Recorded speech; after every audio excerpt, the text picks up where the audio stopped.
Look at that. I feel bad wearing red. You should. It's angel red. That's how I get by. I mean, you're really contrasting all the I know. royal I here. I see the cameras on and I'm like, oh, I'll be fine. That's right. I think there's a lot of Latter-day Saint BYU fans that love the Angels too. Yeah. I think there are. You know, they're Dodger Angel fans. See, I bought a navy blue Angels hat. You did. There on my so I was wearing that yesterday. So next time if I ever wearing this again, I'll make sure we're Boom, shakalaka. Appreciate you being here, Cam. Also, Brito's being the Handicap Time Show. Big Ram by my side. And appreciate Ronald, the three-man leader, keeping us on track. We're going to get back to the Kalani Talking Sound here momentarily. But Boys of Fall, and Kalani, why are we playing that song? Because to start off the show, Hammer Time said, I'm just so excited. I'm so excited. You know, that we're getting out of summer months. I love summer months, I'll be honest. Like when you say summertime, you know what I think of? I think of like getting done with high school.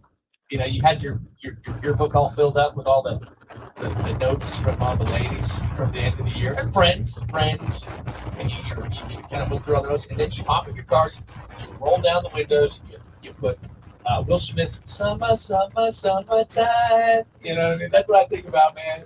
But Boys of the Fall and football is in the air, and you can feel the crispness in the air, right? And Christmas. It's basically it's Christmas. Christmas in September, baby. But you know what I mean? Like when it starts to cool down, you get out, you know, it's maybe, depending on when you walk out the door, maybe 6:30, maybe 7 a.m., 8 o'clock for Nick. No.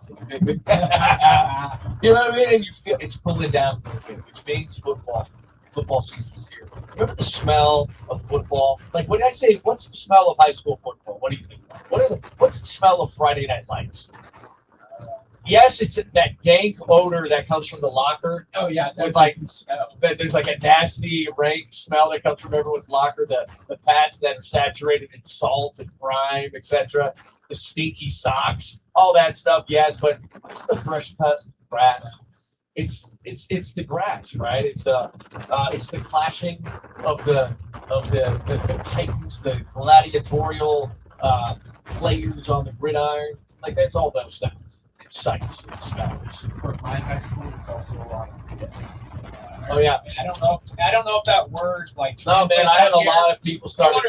Okay. I used to make fun of. I'd go around. I'd make fun of them for our doing coaches would all chew tobacco. Yeah. Unfortunately, they would spit it on the field. So like, So rule number one was don't get tackled, because if you get tackled, you might end up some asshole.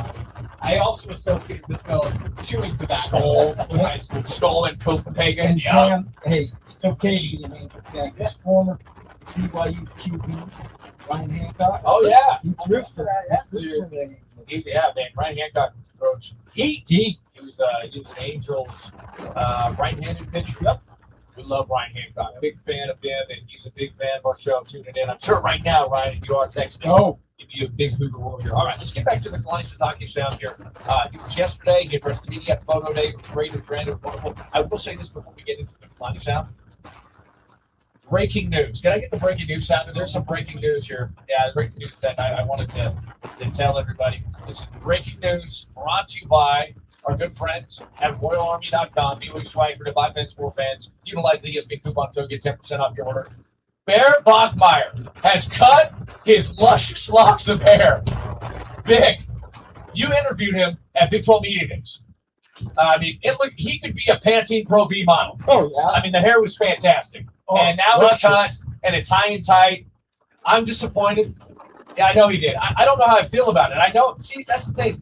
There's a part of me that doesn't want young men to abide by that particular element of the honor code. I'll be honest. I want you to kick against the pricks and say, no, I'm leaving the hair long. I want to be the luscious-haired lefty like Riley Nelson. He's those beautiful locks not being on Bear.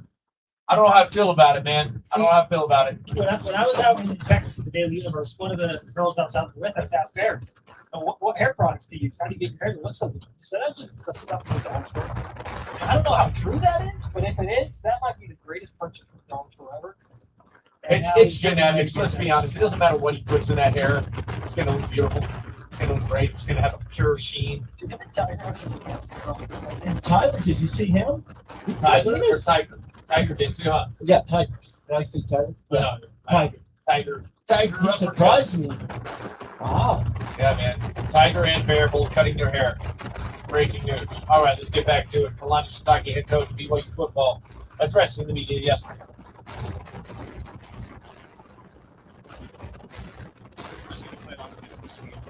Okay.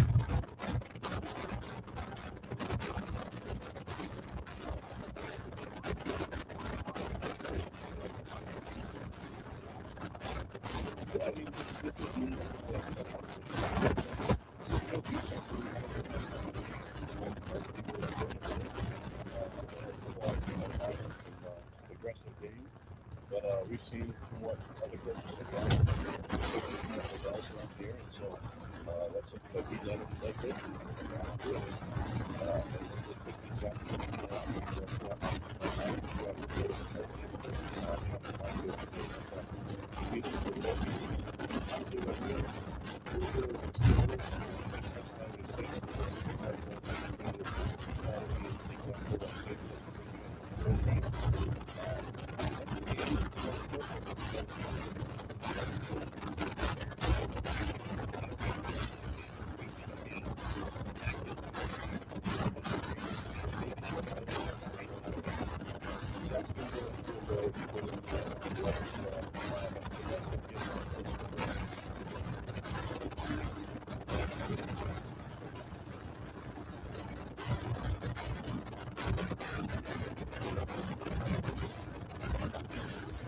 Yes, I did a great job.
That's our main goal. And as they start to leave here, start seeing that this is the path that their parents already set them on.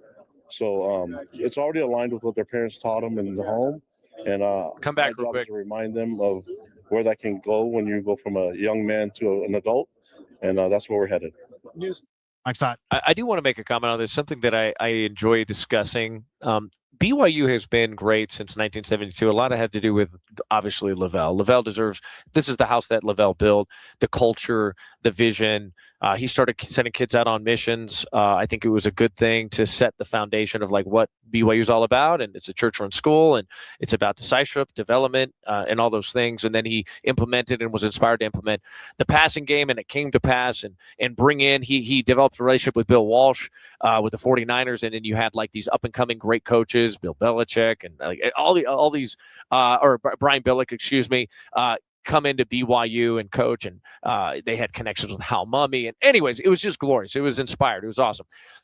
I do think along the way, what happened as well was you have great families, you have great parents, and they rear and they breed great athletes. And these are coachable kids too that aspire to greatness in all facets of life. And BYU has benefited greatly from that culture that is instilled in the children in these homes, because you bring them in, like A-Rod's talked about it, a lot of these, like, these kids are really smart. And it's not just like the It's not even just the non-LDS guys too. LJ was going to Stanford, right? Bear's going to Stanford. Nusi was going to Stanford. Nusi was just mentioned. So it's good to go and get like high-level kids, high-level athletes, high-level intellect as well to come into BYU, non-LDS and LDS. But what I'm saying is BYU has benefited greatly from the cultures that have been instilled in the homes with these players. And they end up overachieving, and they show up, they do the lonely work. And I think that's a part of the BYU culture as well. And I love that Kalani highlights that. And he wants to be an extension of their home and the culture that they were brought up in. So anyway, I thought that was interesting. But there was a couple other sound bites there from Kalani. This is something that Ronald has delved into as well. I want to give him a big Cougar roar for talking with Sione Puha and others. There's a lot of young talent coming off the edge.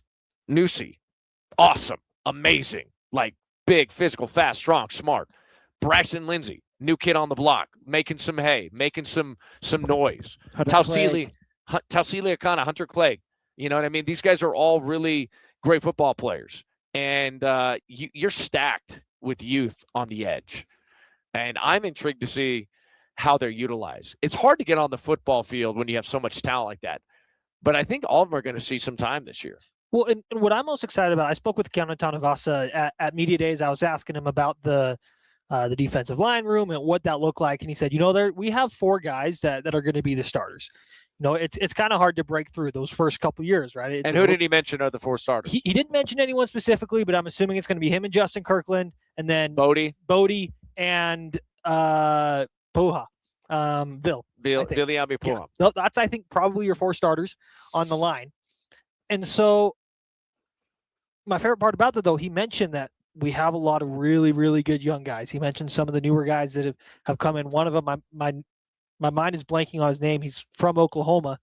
You're talking about Braxton Lindsay? Not Braxton Lindsay. It was someone else, actually. I'll have to look it up later. Levi Fatuli, you talking about? Yes, yes. Okay. And he just mentioned these great young guys on the line. And he's like, they may not be there right now. It may take 2 to 3 years to get them there. But if the fact that where we see all these young guys, and Keanu's saying that they have 2 to 3 years to get to where they need to be, I can't wait to see what the D-line looks like in 2 to 3 years. Are you talking about Nehemiah Cologne? Nehemiah Cologne, yes. Yeah. Yep, that's it. Out of Stillwater, yeah. Yeah.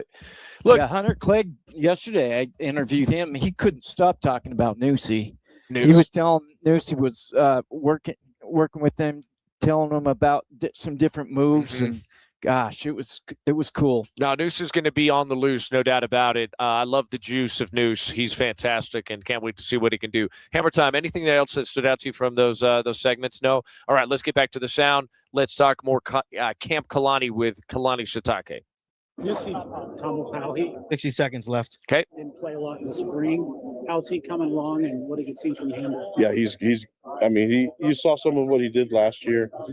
He's understanding the scheme a lot more, and he's going to be a difference maker for us. Coach, what would you say is the biggest difference between this year's team so far and last year's team? Well, I think it starts with the quarterback. He knows the offense a lot more now than he did last year, but that doesn't take away from what everybody's done. Our goal is to keep developing our team and keep developing the young talent. And so, we have to lean on our receivers that maybe haven't been main starters throughout the season, and some of them will be new, will be more reps than they've seen before. But the quality of reps and the quality of the talent is there. It's our job in the next few weeks to get them ready by game 1 and make sure that they can do it for 12 games to earn more. Anything else? I can stop in. Much. All right. So synopsis on the Kalani Sitake interview. I think the thing that most people are leaning into, there's two segments of the fan base right now. One segment of the fan base just wants to hear about depth chart, football, quarterback, offensive line, tight end. Give me more 12 personnel talk, all those things. Who's going to be the leading sack getter for this defense? Is it Noose? Is it Tausili? Is it Kedu Luave? Is it Isaiah Glasgow? All those things. And then you have the other segment that's like, I need some soap opera. I need some drama. Did he just say agent? Did he just say you can talk to my agent, go find him? He mentions agent a couple times. Now, when you're talking about agent, an agent like that leans into contractual obligations. And like I said, it's not a distraction for the football team. This is not a distraction for the football team. This is a distraction for Shane Reese, Keith Vorkink, Brian Santiago, and those within. I mean, it's obviously media. We're talking about it. We're going to discuss it. We're like, oh, there's drama. There's some discord. Not all is well in Zion. You know who really loves it, though? Utah fans. Like, I told you the crumble cookie was going to crumble before your very eyes. I thought, oh, poverty program. I told you so. Poverty program. I'm like, ease up, ease up. You know, we don't want to throw stones through glass windows, etc. Otro Capital University. Anyway, Break coming up, Ben. but those are the two segments of the fan base right now. I would say, and we're both like. I mean, look, we've been talking depth chart. We love talking depth chart. We love competition. That's what we do. But we also do discuss the organizational design, the culture, the mission statement of what BYU athletics is supposed to be about, the sustainability of BYU football. BYU, and I've said this many times over the years, since launching my show in 2015, and even in 2012 when I was with Alema Harrington on the OG 960, I said, look, BYU has done more with less per dollar spent than any other university in the country for football specifically. You've won more and you've created more, like you've developed more individual awards, like you've recruited at a very high level per dollar spent. If Lavelle was making 120 G's in his final year in 2000,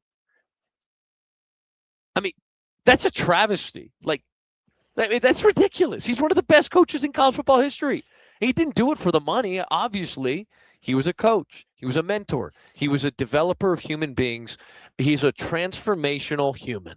And we all should aspire to be transformational humans and not transactional humans, right? But that's absurd that he was making only $120,000. I know it's $2,000, but like, come on. How many guys on the roster Really? are making more than that right now? Oh, like everyone?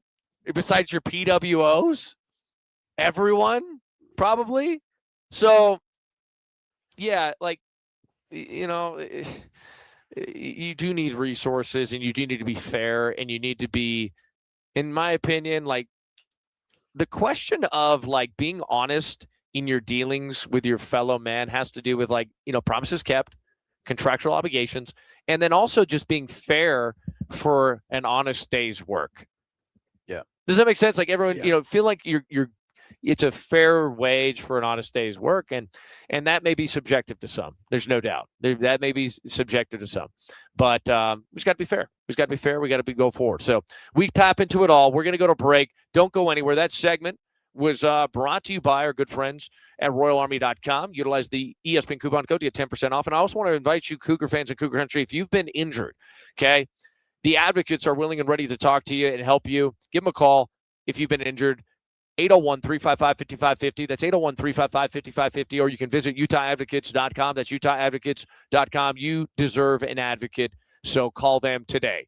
Coming up next, college football conversation. One of our favorite Cougar Sports insiders, Braden Day, joins us next. This is Cougar Sports, 103.9, 98.3, ESPN The Fan. See you, Brett. Do you guys see this Jaden Daniels?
about so bad anymore.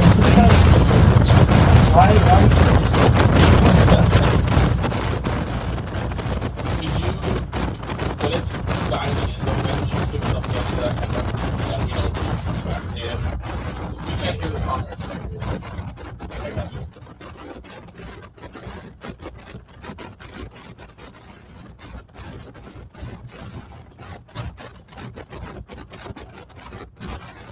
Ronnie, you got me?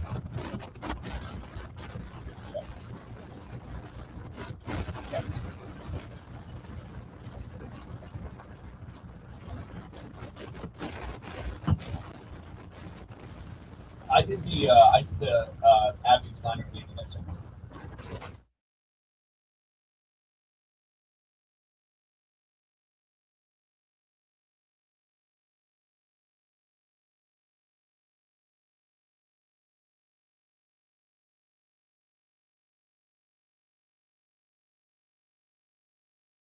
Oh, yeah, it's my mom's uncle is like the head of everything. So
Toward a Super Bowl this fall. The only place you can hear the Broncos in Utah is 103.9 and 98.3 ESPN The Fan. It's time to celebrate the greatest team sport known to man, where modern-day gladiators collide for all the glory on the gridiron. Let's talk some college football on Cougar Sports with Ben. All right, Ben, here we go. Mike's hot. Welcome back, Cougar Sports 103.9, 98.3 ESPN The Fan. I'm Ben Criddle, broadcasting from our Vanderwell studios, vanderwell.com. Get on that free Q&A, no obligation to invest Q&A with our tax smart wealth advisors. Going to get into a little college football segment with one of my favorite guests of the show, Cougar Sports insider Braden Day. Don't miss it. We're going to delve into a few nooks and crannies coming out of Cougar Nation, Cougar Country in this segment, all the storylines coming out of Camp Kalani, etc. We caught up with a number of different individuals yesterday on our show. If you missed any of it, make sure you download the podcast, iTunes, Spreaker, Google Play Music, iHeartRadio, Spotify. Give us a rating. Give us a review. We appreciate when you do. And we're live streaming right now, so we appreciate all the Cougar fans that are live streaming with us. Feel free to ask any questions throughout it all as we get into these Q&As with our insiders. So this segment, though, Big Cougar Road, all of our sponsors. Can't do our show without our sponsors. Going to be brought to you by Odeon Menswear, OdeonMenswear.com. If you got a missionary within the walls of your home or a potential missionary within the walls of your home, if they've been called to serve, head on over to Odeon Menswear. They have a multitude of locations along the Wasatch Front, and outfit your missionary today. Get the Criddle 15 coupon code. You get 15% off. Elevate your suit game with a sports performance suit that's going to last the entirety of your mission. And I love their Tempo dress shirts as well. Elastic, moisture wicking, and they just look good, and you feel good, and so that you can go out and do good. That is the mantra. That is the motto of Odeon Menswear, OdeonMenswear.com. So let's welcome in to the show, Cougar Sports Insider and CEO of Odeon Menswear. We got Braden Day on the line. Braden, how you living, bro? Thanks for joining us. I'm doing awesome. How you guys doing? Doing fantastic, man. Give me some of the nuggets you've been able to obtain through Camp Kalani. What are we, like day 8 now? How you feeling about Camp Kalani 2026? I'm feeling pretty good. And the more I see Legend Glasker cook Shmev, the better I feel about Glasker. Because I still think Shmev's still going to be a top, 5 DB this year in the nation. So the fact that Legend's doing that on Shmev, I mean, if it was against CB5, CB6 would be one thing, but having to be on Shmev makes me feel really comfortable that he's going to be, if not, wide receiver 1, 2, or 3, he's going to be right there, knocking on the door, getting a bunch of snaps. Yeah, so I feel I'm like, excited. look, the hero of the offseason, let's be honest, the hero and the hype train surrounding the wide receiver Legend Glasker, I mean, it has been in full blown just hype mode, right? This is like pure and unadulterated hype train mode. Even going back to spring ball, Legend Glasker, the Lehigh product. We talked about him time and time again on our show. I interviewed him. Maybe we'll play our one-on-one from spring throughout fall camp. We'll get caught up with him again, but I mean, he's just turning heads. And so everyone should buy stock. If you haven't bought stock on Legend, you should. I prognosticated that he would have a freshman season, possibly, maybe akin to that of Austin Collie in 2004. If those that got to watch Austin in 2004, it was awesome to watch. John Beck was slinging the pill to him. Austin came in from, I think it was, I want to say Oak Ridge High School in California, and wasn't it Christian Oaks? I can't. Yeah, maybe it was Christian. Oak Ridge, Oak Christian, something like that. In 2004, Austin Collie had 53 receptions, 771 yards, 14.5 yards per reception, and 8 touchdowns. Now, I don't think it's going to be that good. When I say akin, I'm going to say close to. Like I said that I think he could get up to 400 or 40 receptions and somewhere around 300, 400 yards with probably 4 or 5 touchdowns. That's kind of how I feel Legend is tracking right now. It could be better. It could be worse, but there's a huge gap to fill with Parker Kingston. And Legend can and should be your slot receiver that becomes very dynamic in that vertical game from the slot. I think getting horizontal too with your jets and your fly sweeps, as well as your screen game. And I've compared him to Deshaun Jackson. Like no one's Deshaun Jackson, so don't get mad at me. Don't sit there and hold it. You said he's Deshaun Jackson. He's Deshaun Jackson light. Like no one's Deshaun Jackson. I meant that was a man amongst boys. They're at Cal. Jeff Tedford recruited very good. Marshawn Lynch, Justin Forsett, Nate Longshore, and Deshaun Jackson. That was a good squad that we went up against in 2005. But I feel like Legend can be a guy like Deshaun Jackson. The way that he moves, his build, his physique, his athleticism, his body control, his catching radius, his ability to make you miss in open space, create separation. I mean, if he's creating separation versus Shmev, who I believe and most believe he's at worst a mid-round pick in next year's NFL draft, then that's something to get excited about. When healthy, Legend is going to be very, very good for BYU. So, Cam, you got something to say? Yeah, Brady, I was going to say, does all this Legend Glasker hype make you feel better about the wide receiver room? Do you still have questions about it, or does it kind of settle those questions that you've had? No, I still think you're replacing 1,700, right? So, I don't know, Braden, give me your thoughts on this. I think you're still replacing 1,700 yards and double-digit touchdowns. Yeah, it doesn't. I don't know that it totally appeases or eases my worries. But the thing about it, like you were saying, Ben, coming out of spring, it heard all the hype, and I'd seen some of the highlights. And I mean, we all know on this, if you listen to this show and you've listened to my segments, I am as blue goggles as I come. But even I looked at it okay, it's spring ball. The starting DBs aren't going as crazy. They don't want to get injured, things like that. So I kind of put it on the back burner. And the fact that he's doing it, and we're seeing again, I know there's lots of practice that's not getting published, but when we're seeing it happen on Shmev, that makes me way more comfortable. Like if it was happening, and I'm like, man, all this talk's coming out of camp for Legend, and we're just hearing about Legend, and we're not seeing some of who it's against, then I'm like, oh crap, that means everybody else is actually so bad that Legend looks like the best. Yeah, but it where isn't it's coming the other direction. I'm like, okay, this is actually looking like he's going against the best and still beating the best. And you hear Trey, talk just so highly of him and how well he's doing and all those different things. And I think it's more positive about Legend than it is negative about the receiver room in general. And then you hear, Fessy talk about how it's by far the most talented room he's ever had.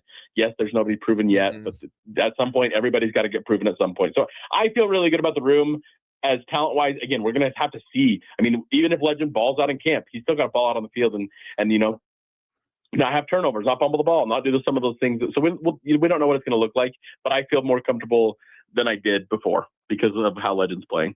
Yeah, I like those comments. I'd agree with them. And to your point about you got to qualify everything. I remember Coach Higginson, or Coach Higgins, Pat Higgins. And he was our wide receivers coach at BYU. I ran into him at actually Big 12 media days and got caught up with him. He's now working kind of in coalition with the NCAA on a number of different projects. But Pat Higgins, I was told there was only like 3 corners that a one-on-one rep would actually count against. So if you caught against like somebody not in the top 3, it actually didn't count. So like, and I'm not trying to knock on any of the third or fourth string guys, but if Legend's cooking a third or fourth string guy, you're like, you have to have the qualification. You have to have the qualifier there. Who is it against? And so whenever you're watching B-roll, whenever you're watching highlights, try your best, Cougar Nation. And I know Cougar Nation is going to do this. They're going to qualify it. Like, okay, who did he go against?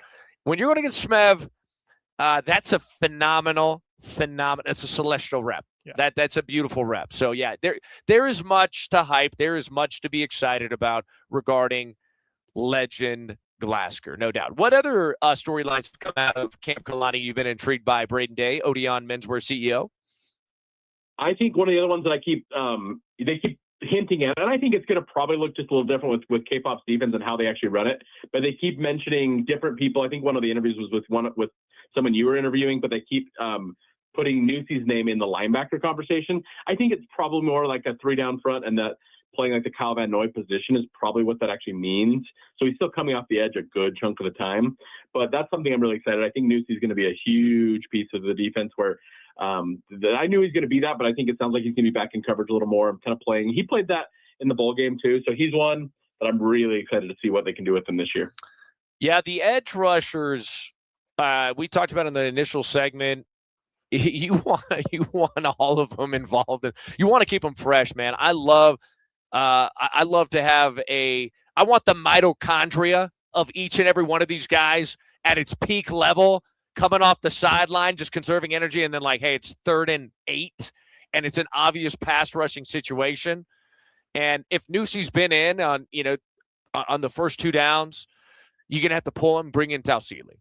You know what I mean? Yep. Bring in a guy like Braxton Lindsey, who's been winning a lot in one-on-ones. Find your mismatch. Some guys are better at bull rushing, right? Some guys are better at speed rushing. Tausili has been a premier speed rusher, and that inside spin move is phenomenal. I mean, he gave first-round pick Spencer Fano something to think about with that inside spin move a couple times, if you guys recall that Utah game. Yep. So yep, I remember. You want specialists, right? And I'm a big fan of specialization within a football team in certain situations, right? If it's 3rd and 7 plus, 3rd and 6 plus, it's time to bring in your premier pass rusher. You do need to focus on stopping the run those first couple of downs more often than not to get them into 3rd down, but you get them in those obvious passing situations. I think BYU has more depth than they've ever had off the edge. And don't sleep on Bodie. Don't sleep on Hunter Clegg. Don't sleep on Viliama Puha. all those guys are more of like your strong side edge guys, but they can win too. It's not just the weak side edge guy, stand-up guy that's going to be causing some havoc and wreaking some havoc and chaos in the backfield. Yeah, Hunter yesterday said he's getting after the quarterback this year. Oh, Hunter Clegg, you caught up with him yesterday. Yeah, he said his freshman year he was able to kind of get the flow of the Yeah, I defense thought he had a little great bit. year too. Yeah, and but this year he said he's really concentrating on getting to the quarterback. Everybody wants to get home. Everybody wants their flowers. Everybody wants to. I mean, Hunter had a sack last year and I think 10 total tackles and 6 solo. It's pretty good as a true freshman coming off a mission. 6'4", 250. Think like a bigger Janimal, the Latter-day Saint Jorgensen with Hunter Clegg. I think he can become something like that. And Jan became one of the best pass rushers in BYU football history with his motor. So I think that's a guy you can look towards as a prototype for what Hunter Clegg could be. And he's a taller, maybe longer version than that of the pride of Helper, Utah. You guys don't know about Helper. You know about Helper? I know about Helper. You know I about played Helper? in that baseball stadium. Oh, you down did? there. Yeah. Okay, Vic, Yeah. I got you. Cam don't know about Helper. I know yet. about know Helper. Helper. All right, you do. All right. Maybe, hey, man, I can't believe I'm thinking so less of you guys right now. You guys know about Helper, Utah. I love it. All right, shout out to all the Helper Utahns out there and Price and Carbon County, the Dinos, baby. All right, let's get back to it with Braden. Braden, I like those storylines. What are you most concerned about right now in Cougar country? Where are you at? Where are your anxieties? And I know you're 12-0, blue goggled, blue Kool-Aid. There's nothing to be worried about. All is well in Zion. Are there any positions? Are there any facets of this football program you're concerned about right now? I really want to try and give you one, Ben, just so I can say that I'm not always blue goggle. But going into the fall camp, I had a couple, but then they start talking to me about how good they're going to be, and whether it's true or not, I just have to believe it. And so, no, I think still the one that still, it's not proven to me, but I do think the backup corner position, I think there's a bunch of talent, but I just so like CB4, CB5. Yeah. Yep. Because I think 3 with Javen Williams is probably one that I feel comfortable with. But yeah, like Kevin Doe's one that I think okay, he's got all the intent, all the physical attributes, but I think he started playing football when he was a junior or senior in high school. He's raw with some of that stuff, but I think he's there. Jordan Chris is small, but he's super good. I think there's just some of those spots that I think there's talent, but I have no idea what it's actually going to look like on the back end. So that's probably my biggest worry. I don't really think it's actually going to be an issue. But if I were to have a worry, that would be my biggest worry.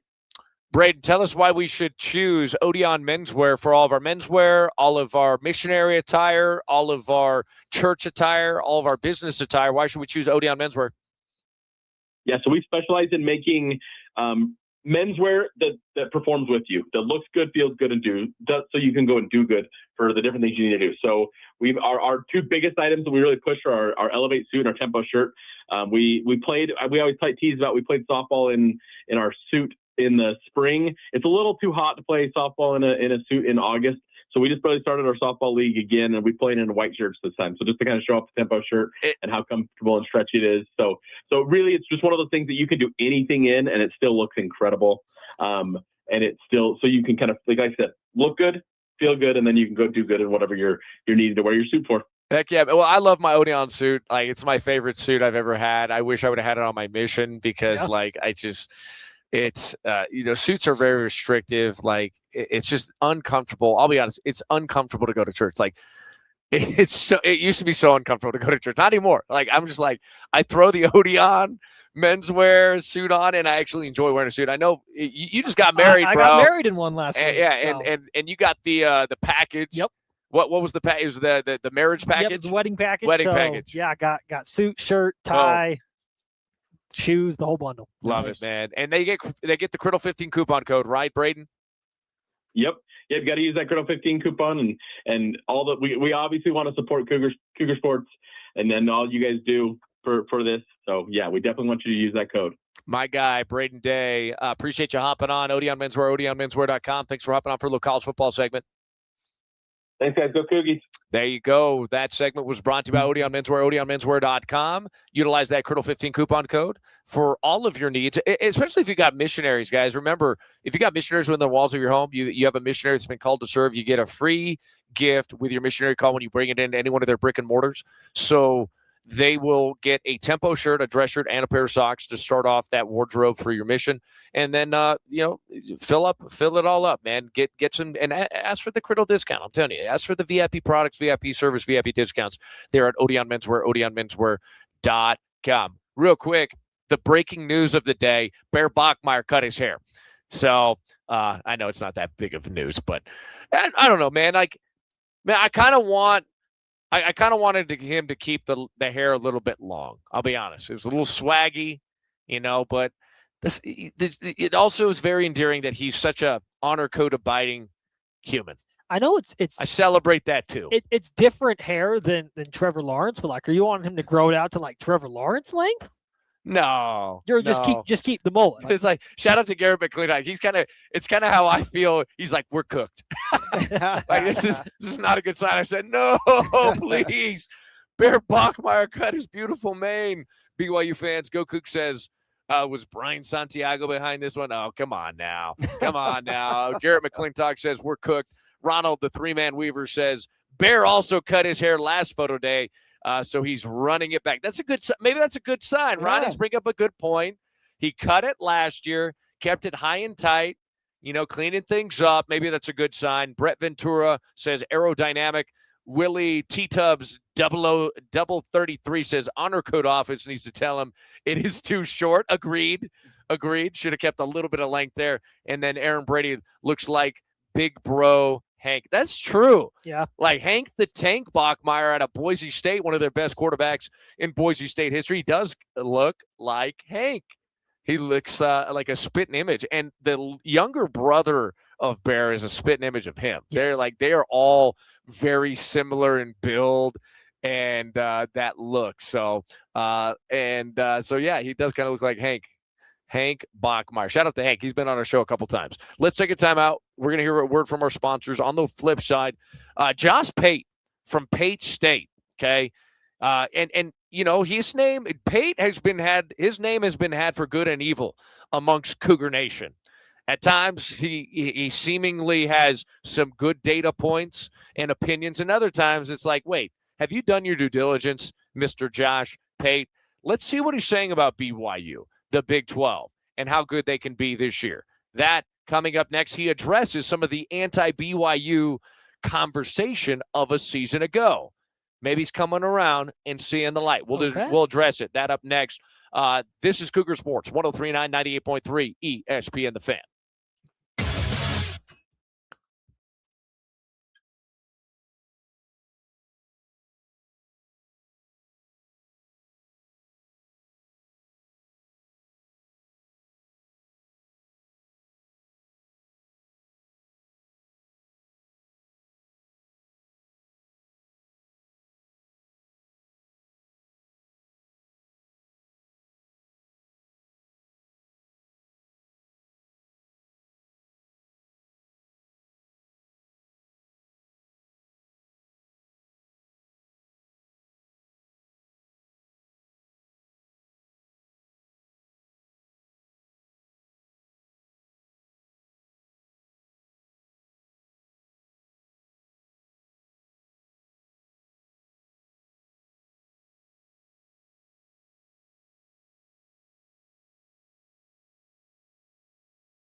A Cougar Bite. How long is the Cougar Ben Bite? Criddle breaks down the latest It is about 45 seconds.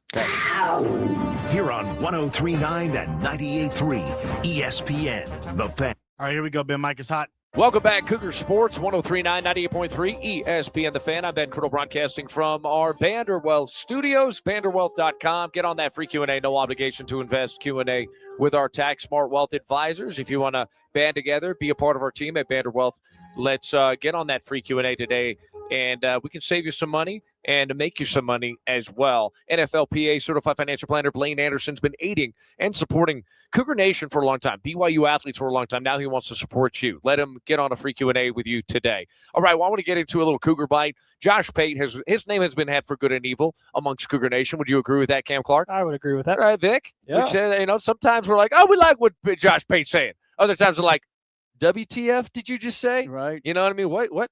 Have you done your due diligence, Mr. Pate? I don't feel like there's a national media member that isn't had for good and evil among BYU fans. This is true. I don't think there's one, maybe Shehan Jayaraja. Shehan tends to lean in BYU's favor. Yes. This is true. He's the only one I can think of, though. Yeah, CBS Sports, Shehan Jayaraja, we love him. We appreciate him. He's always willing and capable to hop on and give us some good takes. And he's been very positive. Congratulations, Shehan. He just had a baby. Okay. And he's on paternity leave. And so we wish him and his beautiful new baby well as he goes through the paternity leave. So Shehan has been more positive. I feel like, who is the favorite media member, real quick, amongst BYU fans? Who would we say? Like the kind of the national media. And you can't pick like Trevor Maddich. You can't pick Steve Young. Yeah. We're talking about like the unaffiliated. So think about that. Search Ponder on that one, and we'll come back with it. But Josh Pate, I think, we have a little bit of a 6-7 with Josh Pate. A little in my Spanish class. Shout out to Miss Dodge. Así más o menos is how we feel about Josh Pate. So it has been in the past some anti-BYU talk from him. And we were pretty TO'd about it. We were not very happy about it last year. So I want to get into that. This segment's going to be brought to you by Primo Golf Apparel, primogolfapparel.com. I love Primo Golf Apparel. As you can see, I'm a quarter zip and jogger guy. I'm repping some Primo joggers right now. You are too. Yep. You got some Primo joggers on. I do have my Nike quarter zip. So I like quarter zips and I like joggers. It's the way I feel now. I'm 43. I'm old. And I still feel like a semi-athlete. I need some range of motion. And so I love the moisture wicking fabric. I love the pliability of the fabric there at Primo Golf. Look good, feel good, and golf good at primogolfapparel.com. The other thing I really like about Primo, they have like this like last call segment now at Primo Golf Apparel. So you can go to that last call and you get some really good deals. And you can also utilize the ESPN coupon code, get 15% off. Sometimes you can bundle them. Sometimes you can't. Always try, though, Cougar Nation. Always want to give you the VIP products, VIP service, VIP discounts. Locally owned and operated, but they're nationally known now. They've combined forces with the High Flyers and Phil Mickelson. You should combine forces with them as well. I love locally owned and operated companies.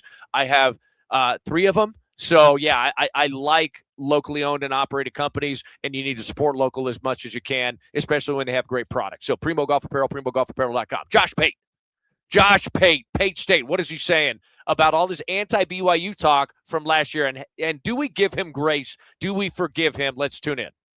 Miami and SMU in just a second. Next up, the Big 12, the Monster Energy Big 12, drafted second.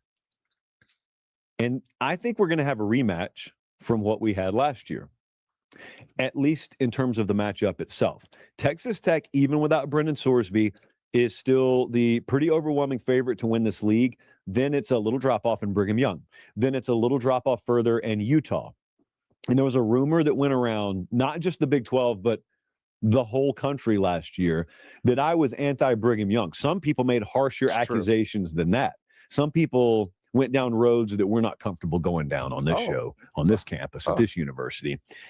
Anyway, I heard all of it. And I also watched American Primeval, it's a tough watch, but I think a necessary watch because it put the fear of God in me, at least when it comes to Brigham Young. The dude ran a different way back then. And so I think maybe I want to lean Brigham Young slightly right now to win this league. Save him face. Texas Tech. Yep. Joey McGuire enjoys this. He'll enjoy it more than any Brigham Young fan enjoys this. So I'm doing favors for everyone here. But I think that when you go through what they went through last year, which is they lost to one team twice. I was on hand the first time when they played in Lubbock, and then they got another shot against them, and Texas Tech was just a better team. And then you go home to Provo for the entire offseason, and you just think about it, and you got all your players back. And then here comes Jesse's private jet from Penn State in, and they're like, Kalani Sitake, we want to hire you. And he says no. And Jesse has to go home empty-handed, only to cash in with Matt Campbell. So all's well that ends well there. And it's just, you got another shot. That group of guys has another shot. I like Brigham Young. And so I'm going to slightly lean them right now to win the Big 12. Next up. There you go. Mike's hot. Okay, so leaning to Brigham, and he gives some qualifiers. He watched apparently the Netflix special. What is it? American Primeval, which is it's it's like a historical fiction. Yeah, right? it's like historical fiction. Settling the West. Yeah, Settling the West. Which who knows how accurate this really is? I think it was a little bit Hollywoodized. It's not a complete accurate depiction of who Brigham Young was, but we do know Brigham Young was a bad A. He was I compare Brigham. He's a GSD guy. Get stuff done. You can use whatever S word you want in that regard. He was a get stuff done guy. And may have been a little bit of what I would deem a Jay Golden Kimball Mormon that could use some powerful verbiage and terminology to get stuff done. So yeah, man, he was a very, like, in a good way, a bad man, a bad dude. He could get stuff done, and you needed that, right? You needed to get out of Nauvoo, and you needed to cross the plains and get families and all manner of supplies across this great nation. And the pioneers, we sang as we walked and walked and walked, and we did it with a shoulder to the wheel. Gosh dang it! Yep. So yeah, you know what? He gave some love to Brigham. I think he put the fear, and you know what? Brigham probably did put the fear of a lot of people, a fear of God in a lot of people. Anyway, so some of the qualifiers I thought were interesting. Anyway, getting into the football elements of this, leaning heavily into BYU. BYU taking the 2 L's last year. They have a bar. They have a standard now. They know where they needed to go. They know what they needed to develop. They know what they lacked in those games versus Texas Tech. And now maybe, possibly, hopefully, we want to believe, everyone believing now that BYU's in a better state. And, by the way, Brendan Sorsby's not quarterback. You have Will Hammond, who's very talented, also a member of the Church of Jesus Christ of Latter-day Saints, a returned missionary. So I think that's kind of an interesting storyline heading into that, heading into the potential Big 12 championship game that could occur if all things go well for both squads. But, I like what I'm hearing from Page State, but I don't know if I've forgiven him for some of the anti-BYU rhetoric from last season. No. Because what it did is it was this undermining of who BYU was as a football program. I know they're a nice little program. They're a nice little program, but they don't deserve to be they don't deserve to be in the college football playoff. Can't take them serious. You can't take them that serious because they couldn't compete against Texas Tech. Like, couldn't do it.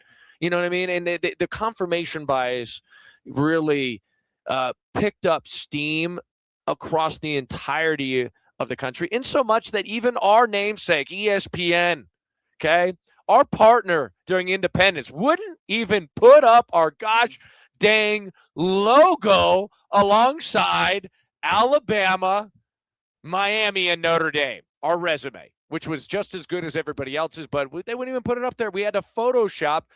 Tyson Hutchins had to go in, the director of marketing and strategy and social media. I don't know what his real title is, but he's essentially over all the socials. He had to Photoshop it into the conversation. Ridiculous. So I feel like a lot of these talking heads, they just fed into each other. Yeah. And BYU deserved and has deserved many times over the last 6 years an opportunity to be in the college football playoff. And constantly they're getting stiff-armed and they are being shunned. They're new money. They're the new kid on the block. They earn their way into this, but we got to give them a little bit of a buffer of time before we truly invite them into the college football cabal and the college football oligopoly. Not yet. Does BYU need to beat Notre Dame in order to get there? Is winning the Big 12 championship enough? Because some people are saying the Big 12 championship isn't as strong as the Big 10 and the SEC, which I believe. No, I mean, when you get the auto bid, you get in. If you win the Big 12. championship, you win. To be considered You get in. nationally relevant, does BYU need to beat Notre Dame? I would say yes. I mean, Texas Tech needed to go in there and have a good showing against Oregon. And unfortunately, now the Big 12 isn't getting a lot of that talk this year, but that would have helped, right? Look, I think there's plenty of hype surrounding Notre Dame and who they are as a team, as a program, as an entity. They unveiled their great and spacious Notre Dame building, but at the same time, like, look, they're extremely talented. Marcus Freeman's a phenomenal coach. They have a great culture there too. Besides the culture that says, be a champion today, unless, you don't get into the college football playoff, then quit. If you don't get what you want, then quit. That's not the best culture to be a part of. I understand why they quit. They had 5 guys that were going to go to the NFL and they wouldn't play in the Pop-Tarts Bowl, whatever. But I don't know. I still think that BYU has a very respectable and just a great college football brand, and they've built it since 1972. Anyone that is a ball knower, anyone that has any sort of like does any sort of historical research on who BYU is and what they've done and where they've been severely underrated in the AP poll era. Yes. And they've been hated on time and time again. And it's unfortunate that that's the case, but I think people are coming around to it. And this is a brand building public relations endeavor that would be definitely buoyed up by a win over Notre Dame. It would be validation, and you would bring on a whole lot more, many more believers of the BYU brand and what Kalani has built and what BYU is doing within their football program and their greater athletic department if you beat Notre Dame. Now, you got to do your job. Yes. Both of these teams have to do their job through the games that are prior to that, Mormons versus Catholics, that the Irish, I don't know what I can't remember all the different nicknames. Catholics versus convicts. Well, back in the 90s. I guess you could lean that way if you want to go to some of the recent events if you really want to, but that doesn't necessarily fit the brand, fit the mold of what BYU is traditionally. But whatever that nickname is, I think everyone's leaning into that game. What are the tickets selling for right now?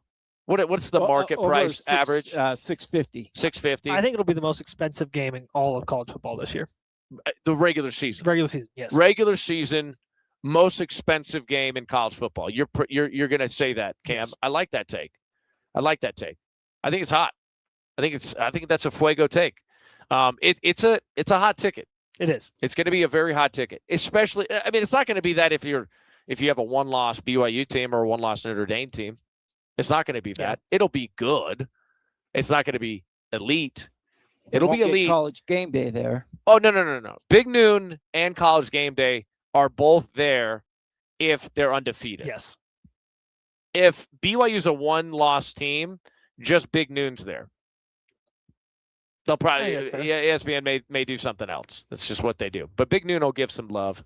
They understand that we bring our A game. Yes. When you bring television cameras, Cougar Nation's showing up in droves. Which we talked about media members that love BYU. Dave Portnoy, he may be up there as well. Yeah, I think Provo Dave. I think that BYU fans have a little bit of like, they're kind of like, they like Dave.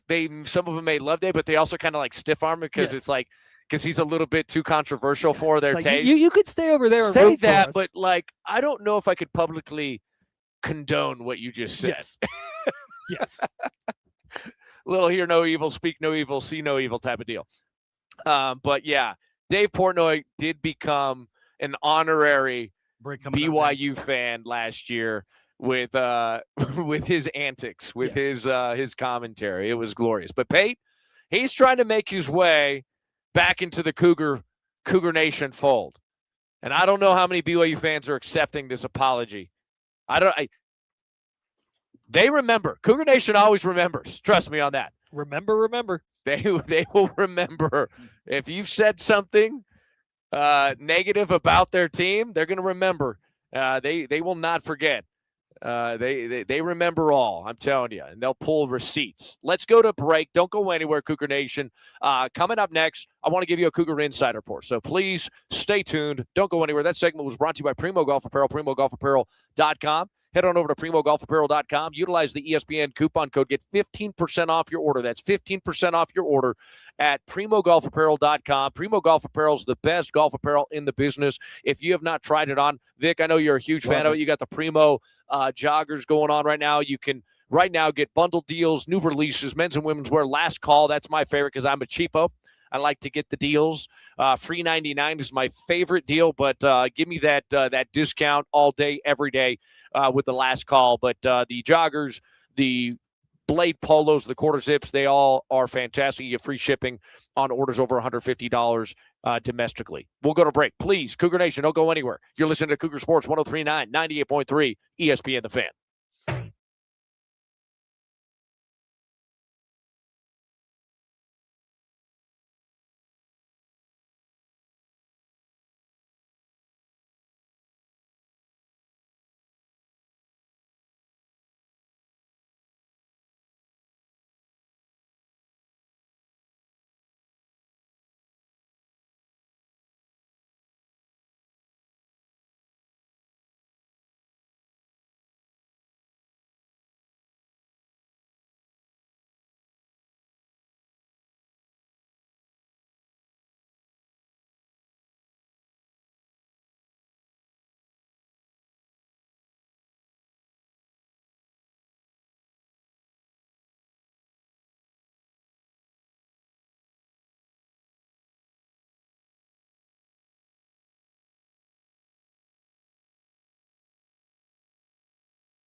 Sports 1039, 98.3 ESPN The Fan. I'm Ben Criddle broadcasting from our Vanderwealth studios, vanderwealth.com. Get on that free Q&A, no obligation to invest Q&A with our tax smart wealth advisors, certified financial planners. Nobody does it better than Blaine Anderson and his crew.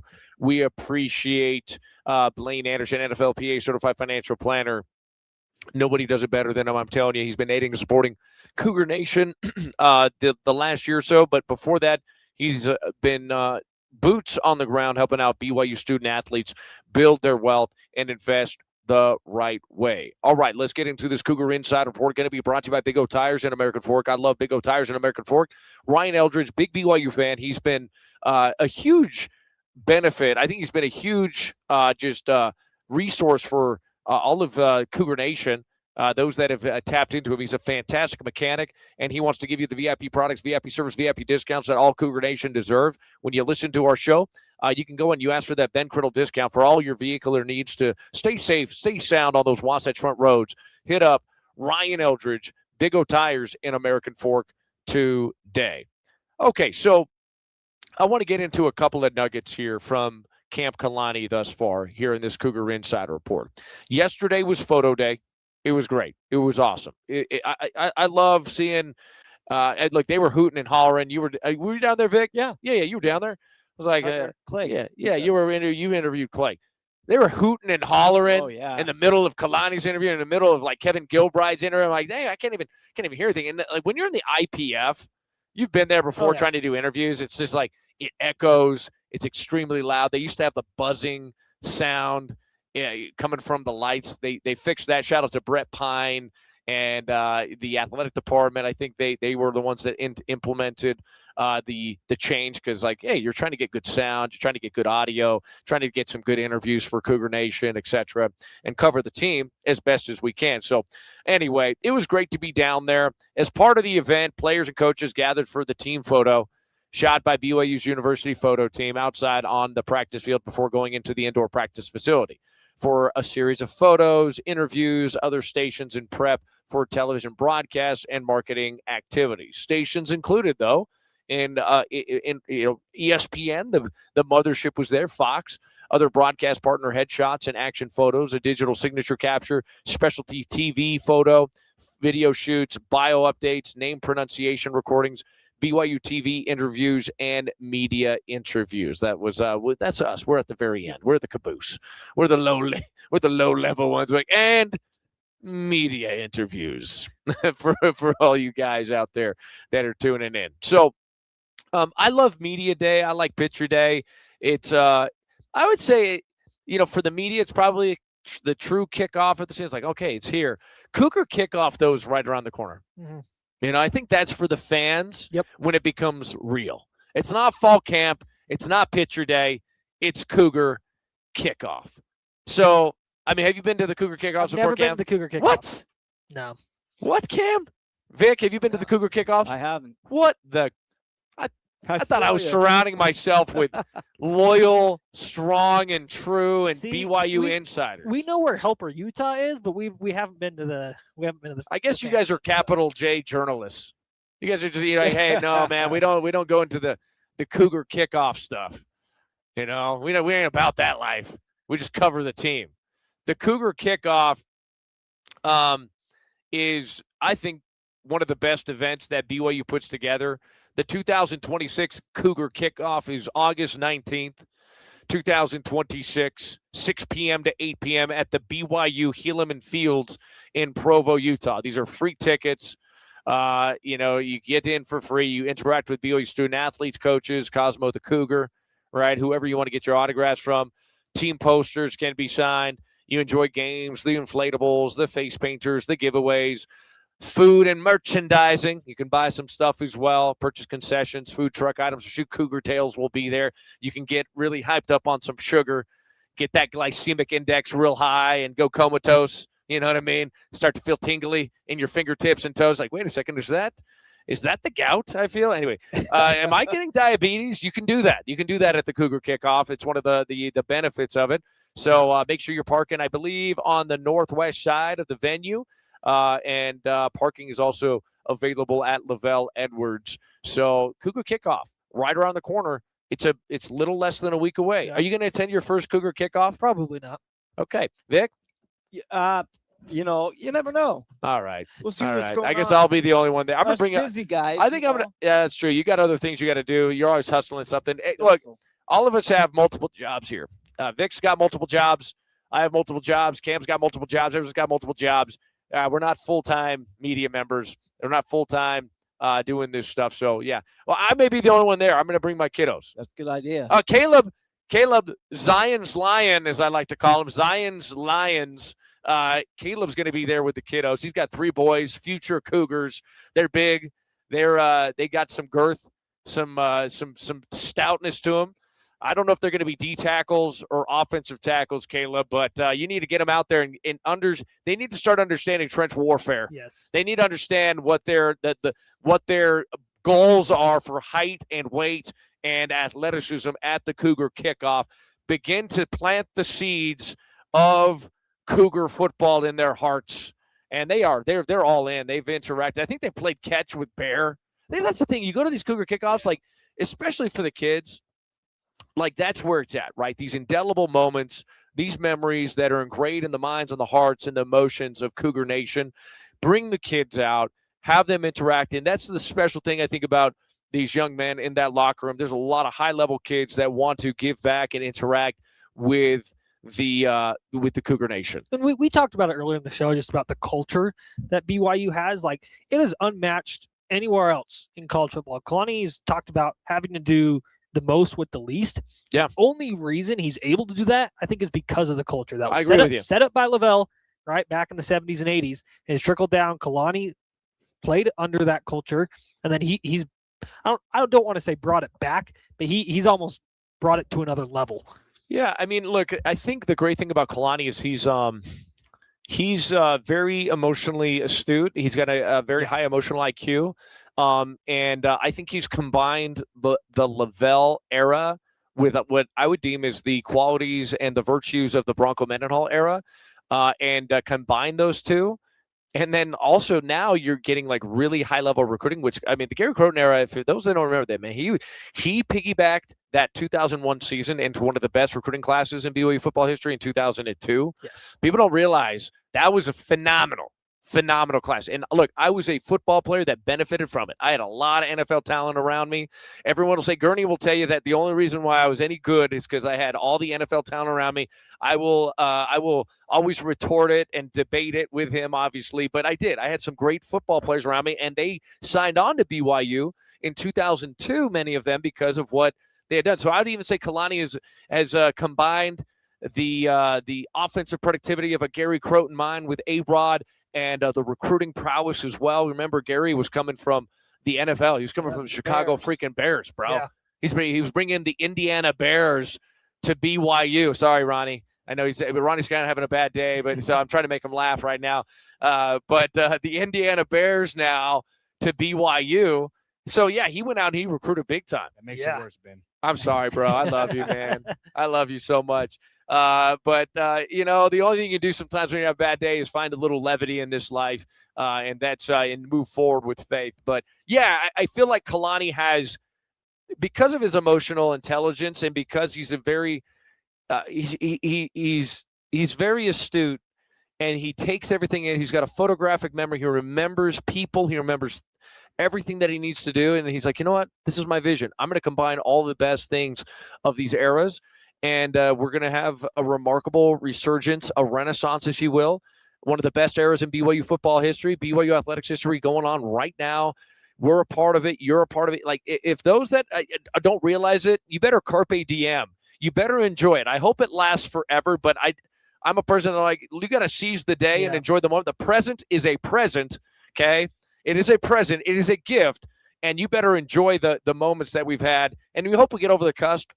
We hope we get to the college football playoff, because you weren't able to get over the hill and get involved in the BCS era, in the bowl championship era, etc. You had a New Year's game in 1996, going 14-1, but you were stiff-armed from even the good old boys club there, and so it's unfortunate. You just think about it, you may have a home playoff game this year. I mean, you could. I mean, look, I mean, like I said, like embrace the present, and it is a present, and you got to give a lot of credit to a lot of people that have lifted where they stand, including Cougar Nation. Shout out to Cougar Nation. You guys are a huge part of this because without Cougar Nation, you know, I mean, look, I'm a huge fan of the 12th man, number one. You win football games at home, and that sets you up for a lot of success. In my era, we were winning. We had like the longest winning streak at home because people were showing up. We were selling out stadiums. We were selling out the stadium at that Mountain West Conference peak. It's one of the best eras in BYU football history from 06 to 09. Double-digit wins, top 25, top 25, top 25. NFL guys getting drafted. It was awesome. And the 12th man, you guys showed up, and you guys are rising and shouting. West Side still got to be a little louder. I'm not trying to hate on you guys, but you guys need to rise and shout a little bit better. Well, it'll be interesting, the new stadium configuration now. Like the Rock is now only going to be in the south, or the south end zone. So I'm gonna need the east and the west to pick it up. No, well, east is a little bit more involved than the west. A little bit. You know, I tend to. I'm not trying to hate. You guys have earned your money and earned your affluence, but some of you guys need to learn how to rise and shout a little bit. Be a part of the 12th man. I tell you, it's the Battle of Jericho. You know, you guys know about living scriptures. Yeah. Yeah, living scriptures. You go grow up in the Battle of Jericho. It's just got to be a low, like, oh, you know what I mean? Like, don't go high with it because you're going to lose your voice, but just keep it low, monotone, in that baritone bass voice. Oh, like if you do that, dude, that's all you got to do. Yeah. That's all you can listen to Greg Rebel on your headset while you do that. You can listen to Greg and like it's okay. You can do that. We need a little bit more 12th man action from you on the West Side, but shout out to the fans. You guys have built this new renaissance, this new era, this resurgence of the 80s. Brandon Gurney waxes nostalgic every time. He's like, the 80s were just so good. You know, the 80s is just the music, the politics, the BYU football. And it came to pass. We were slinging the pill for 4,000 yards again. If we didn't score 50 points, it was a bad day. We went home angrily. You know what I mean? Like, and I'm like, dude, like, it's awesome to be a part of the present day of college football, BYU football specifically. So enjoy it. And Cougar Nation deserves a lot of credit here. Guys, let's go to break. Cougar kickoff August 19th. That's your Cougar Insider Report. So make sure you show up, show out. Bring your kiddos. Caleb Lyons, the Zion's Lions is bringing them. So you should too. We'll go to break. Please don't go anywhere. Appreciate everyone tuning in, chiming in today on this beautiful August 13th edition of Cougar Sports. We're live streaming as well. Appreciate everyone joining us on the stream, as well as tuning in on the 103.9 FM dial, the 98.3 FM dial on your radios. You can also stream us ESPNthefan.com whenever you're roaming around and you have an internet connection on your phone or your smart speaker, etc. So make sure you're doing that. That segment, though, was brought to you by Big O Tires and American Fork. Honest, hardworking, cost-transparent mechanic who's also a huge BYU fan, Ryan Eldridge, would love you to come in and bring your vehicle, get an oil change, get your air filters changed. He's going to take care of it. He's going to be fair and mention myself for VIP products, VIP service, VIP discounts. Coming up next, our very own Ronald the Three-Man Weaver caught up with Jake Clifton. Now, why is that important? Jake Clifton has been highlighted by Kelly Papinga, your defense coordinator, as one of the biggest surprises of spring ball and fall camp. So number 31, get to know Jake Clifton, BYU linebacker, the transfer for Kansas State, and return missionary for the Church of Jesus Christ of Latter-day Saints. We'll get to know him a little bit better through the eyes, the voice of Ronald the Three-Man Weaver, coming up next. This is Cougar Sports, 103.9, 98.3, ESPN The Fan.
Cougar Sports 103.9, 98.3 ESPN The Fan. I'm Ben Criddle broadcasting from our Vanderwell studios, vanderwell.com. Get on a free Q&A, no obligation to invest. Q&A with our tax smart wealth advisors, certified financial planners. Nobody does it better than Blaine Anderson and his crew.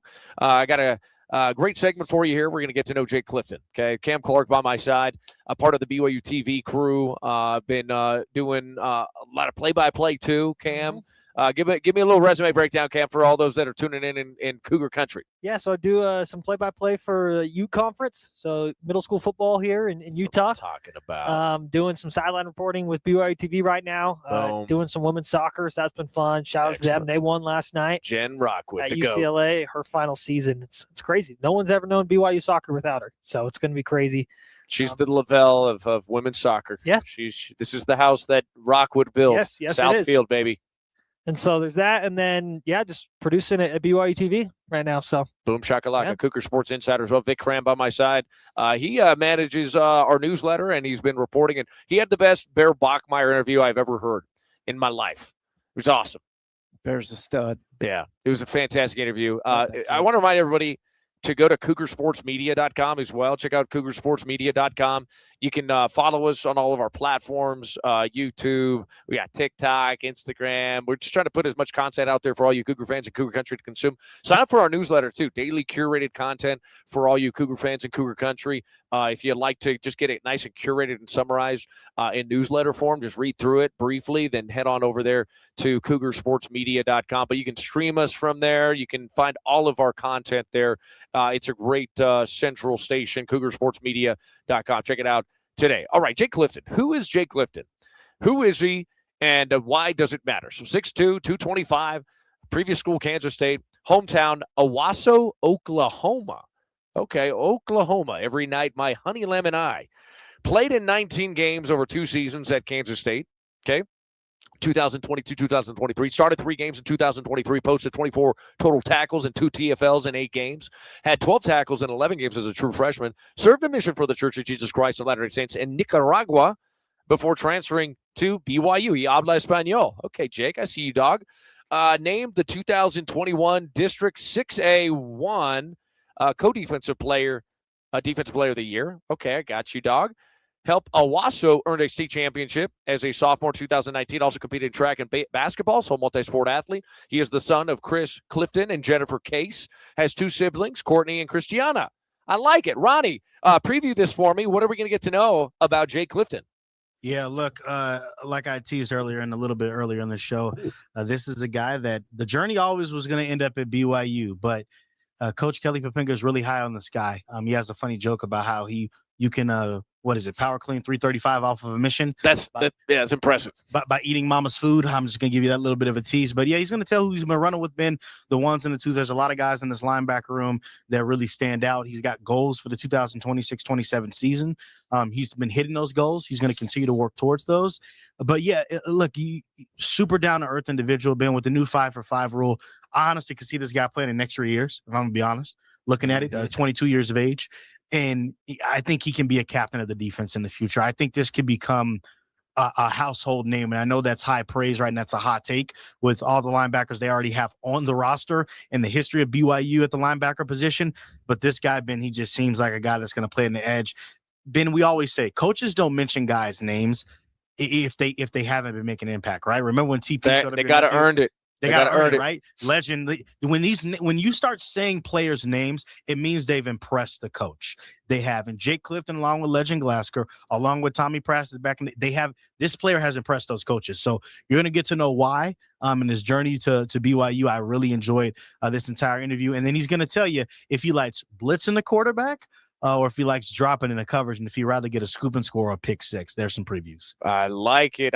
This segment, guys, is going to be brought to you by one of my favorite sponsors, Ruby's Inn, ruby'sinn.com. It's the closest lodging near Bryce Canyon National Park. Most of the people that visit Bryce Canyon are not from the state of Utah. I've been down there many times for the last decade plus as we've combined forces with Ruby's Inn and, of course, Bryce Canyon National Park as a sponsor of ours. We fell, my wife, we fell madly, deeply in love at Bryce Canyon National Park, probably because of the beauty of the earth for the beauty of the earth. Get on down there. It's a hop, skip, and a jump away, and just wend your way through the hoodoos of Bryce Canyon. I don't think you're going to be disappointed. And the lodging, the all-you-can-eat breakfast buffet, it is delicious. It is nutritious. It is sustenance that fills my mortal body to make me feel strong again, so I can go and hike and bike and razor and a horseback ride through the hoodoos of Bryce Canyon National Park. So check it out, rubysin.com. You can go to rubysin.com/960, get 20% off your stay. You can also check out the hot deals button at rubysin.com. All right, let's get to it. Ronald, the three-man weaver, catching up with BYU linebacker Jake Clifton. All right, BYU Photo Day here with BYU linebacker Jake Clifton. This was a long time coming, this interview. We're getting caught up with one of the newest faces. Your name has gone around quite a bit. Kelly Papinga's talked about you. Kalani's talked about you. What impact do you feel you've made since joining the team? Just being one of those guys that people can depend on, be there, be in the right spot, bring some energy to practice, and have some fun. Yeah. I have to ask, anytime someone comes off of their mission and I'm told that they're power cleaning like 335, you got to tell me what's the secret. Go home, eat your mom's food for about 2 months, and then don't do anything, and then come out and just let it rip. Yeah, 335 is crazy. How much have you put on any muscle since being back the off season? Yeah, this is actually the most I've weighed since being in college football. Before I was like 212 my freshman year, and then 219, 218 my second year at Kansas State. Now holding a 229, 230. So glad to be putting some weight on now. Do you want to stay at 230? You're trying to go up or stay in this ballpark? Obviously, like I want to go up. 235 would be ideal because everyone throughout the season you're going to lose some pounds. Yeah, it's going to get hotter. It's going to get colder. Your body's going to start aching and stuff like that. So you want to put on the fat or the muscle or whatever before all that extra hits come in. You know. So you mentioned that you were at Kansas State, then I think you decided to serve a mission. Then coming to BYU, take us through the transition. Transition from going to K-State to BYU. Yeah, to BYU. Yeah. So it was pretty hardest decision ever, but it was also the easiest decision ever. I know everyone says that, and it's probably pretty cliche, but I'm glad I did it. And then when you're on a mission, everyone and their mom is talking to you about BYU football, and especially if they know that you're a football player, they're letting you know at every meal and every night when you're going to bed. So it was pretty installed in me before I came back home that I was going to be a Cougar, but I obviously didn't know until the portal opened up. Got here, made some connections to Justin Inna, and that was it. The rest is history. Was that your main recruiter when you went to the portal? Was Justin Inna? Yep, Justin Inna. That was the guy. That's my guy. He's not, the linebacker coach anymore, but I try to stay in his office as much as I can. What was that like to lose him to special teams? When he originally was your guy. Yeah, it was weird. I literally got here, and then his office changed like that, and I was like, I was just here a week ago. Like I don't know what happened, but he's still in the same hallway, and I see him every day, so it's not bad. What is it like though having the defensive coordinator also be your position coach? Yeah, that's what I was talking to somebody else about. It's ideal, right? Jay Hill last year, he incorporated a lot of things with the safeties and whatnot because he was defensive coordinator. He's a safeties coach as well. He gets to play the game as he wants. And same thing with us and Coach Papinga. He's in our room, so if we have some ideas or this blitz package we want to run or this or that, he's the guy to go to, and he'll make it happen. So it's nice. Have you been able to watch any tape on, Kelly back in his day? No, we literally have been talking to him to bring his freaking clips to film room, but he hasn't yet. So I'm going to get him on that next week. Yeah, K-Pop's got some highlights. Ben Criddle, who's the host of the show, they played together, was his team captain, so he's always raving about Kelly. So you're gonna have to look at that. Yeah. Holy cow! And I heard his brother too. I heard all the Papingas. Yeah, the Papinga family, incredible. I was in school with Jessup, but they all do a great job. Yeah. That last name's a household name. Really? Yeah, I seen his jersey hung up in the locker room, so I didn't realize. Sorry, Coach Papinga. I didn't realize he was that guy. Yeah. Kelly's that guy. Brady Papinga. Shout out to Brady Papinga as well, former BYU and NFL linebacker, Super Bowl champion.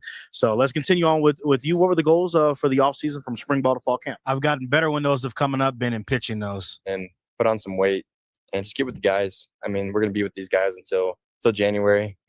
Some people will stay, some people leave, some people go to the portal. But just to make the most of the team that we have right now. You know what I mean? Because football is football at the end of the day.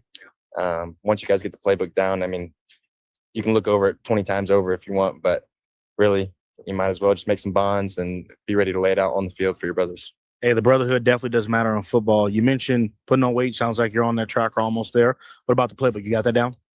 I think so. Coach Pinga, I don't know. You can be the judge of that. But for the most part, yeah, I feel pretty confident where we're at. When you look at the linebacker room, Isaiah Glasker, look at Kedu Luave, what do you think this group can accomplish this season? I think we can do anything we want. I mean, and that's with a humble heart saying that. I mean, these guys, Isaiah and Kate alone, I mean, those two dudes can fly around and they make it look easy. I mean, in practice, I'm in awe of what they do, honestly. And then you get guys like Miles Hall come in, Ace Gafusi, you got Braxton Lindsay, a young guy, myself, and it's just like, man, we can go 4 deep and still, compete with anybody that we want. So it's just up to us to stay healthy, stay humble, and keep it going through all 12 games of the season. When number 31, Jay Clifton's on the field, though, what skill set is Cougar Nation going to see this season? A guy that's super energetic, big pre-snap guy, Okay. Big pre-snap guy. Kedu Lave, he's gonna be the one to come lay the hits, right? And I'll do it here and there, but I try to win the pre-snap, and that's my strength. Try to see what's happening before it actually happens. Give us a breakdown of that. Fans might not be able to understand. A lot does happen before the ball snapped. Yes. But why do you like reading pre-snap before? It just gives me a little bit more confidence if I have an idea, or at least a high percentage of what they're going to do, right? When it comes to formation, down and distance, what quarter we're in, who the offensive coordinator is, what formations they're in, all that stuff, just makes me feel more comfortable. And honestly, other people, they see all this stuff and it's just numbers and people X's and O's running around. But for me, that's my home, and that's what I love to do. That's a clip right there. That's my home. If it's giving vibes of I like film. I love film. I had a feeling when you said it's like we might have a film junkie on our hand, which is good. People want you. Ben and I always talk about that's what we like to hear in the film room, and not the video game. So a lot of people. I dropped that. Hey, I'm 22 years old. I gotta grow up at some point. And look, that's the tough part. You got what's the balance of like that? You're a return missionary. There's a lot of young guys on the team. There's this narrative of BYU's so old, and I'm like, actually, no. There's some young guys on the team. So what's that been like from your perspective? Like talking about Braxton Lindsay, dudes, I think 18. Nehemiah, he turned 18 while he was here. Like I didn't even know you could do that. I didn't know you could go to college and be 17 years old. Yeah, like he just became legal when he got here as a grown up. So it's good to see people like Matthias Leach. He has 2 kids, married, right? And then you go down to Braxton Lindsay. He's just out here having fun. He has a little puppy. You know what I'm saying? He don't have no kid, but I didn't know Matthias Leach was married. He had 2 kids. Friends with people that are married. Neither did I, Ben. It's cool to see that the locker room can be so diverse, from religion to background, from ethnicity, and from age, right? And we still all come together and make this place awesome. Do you feel in your short time of being here why that's been so open to a lot? Because you bring up a good perspective, not just football, but there's a lot of different cultures, ethnicities, religion on the team. Yeah. Coach Papinga talked about it one day, that this is probably the most diverse locker room in the country. I mean, you go down to other schools like Georgia and stuff like that. I'm working on a project about that, Ben. Wait for it. I'm going to put it out at the end of fall camp. 100, man. Provo guys are not always filling up the BYU locker room. There's dudes from Hawaii, from Texas, from myself, from Oklahoma. You get guys from the East Coast, West Coast. Seth Shiggs from West Point and Army. You know what I'm saying? We bring all people here that want to be great and love one another, and we make it work. How great can this team become? Obviously, you probably saw last year what they were able to accomplish. Definitely, team wants to get to the college football playoffs. How do you stay humble and hungry? Just taking it one game at a time, but still having that goal in the back of our head, right? So it starts with Utah Tech. We got to put it on them, and then we got to put it on Arizona. But those first 2 games is how we're gonna direct our season, right? Then after that, just staying, like I said earlier, healthy. And then by the time December comes, we got to be at our all-time confidence, right? And my coach said in high school, there's three things that you got to do whenever you get into the playoffs. You got to get in, you got to get hot, and you got to win the last one. Okay. And so that's what we're gonna do this year. Shout out Coach Blankenship, by the way. Shout out to Coach Blankenship. Get in, get hot, and then finish like. Okay, I like that. That's a good model to live by. Gonna have to create a nickname off of that for you, for sure. And I like the stash, by the way. Here with Jay Clifton here on ESPN The Fan, Cougar Sports 103.9, 98.3. You can catch us every day from 2 p.m. to 6 p.m. On the FM dials here in Utah County and Salt Lake, Davis, and Weber counties as well. Last couple of things, and then I'll let you go. Yep. What do you like more? Do you like blitzing? Do you like dropping into coverage, picking off? What do you like from that perspective?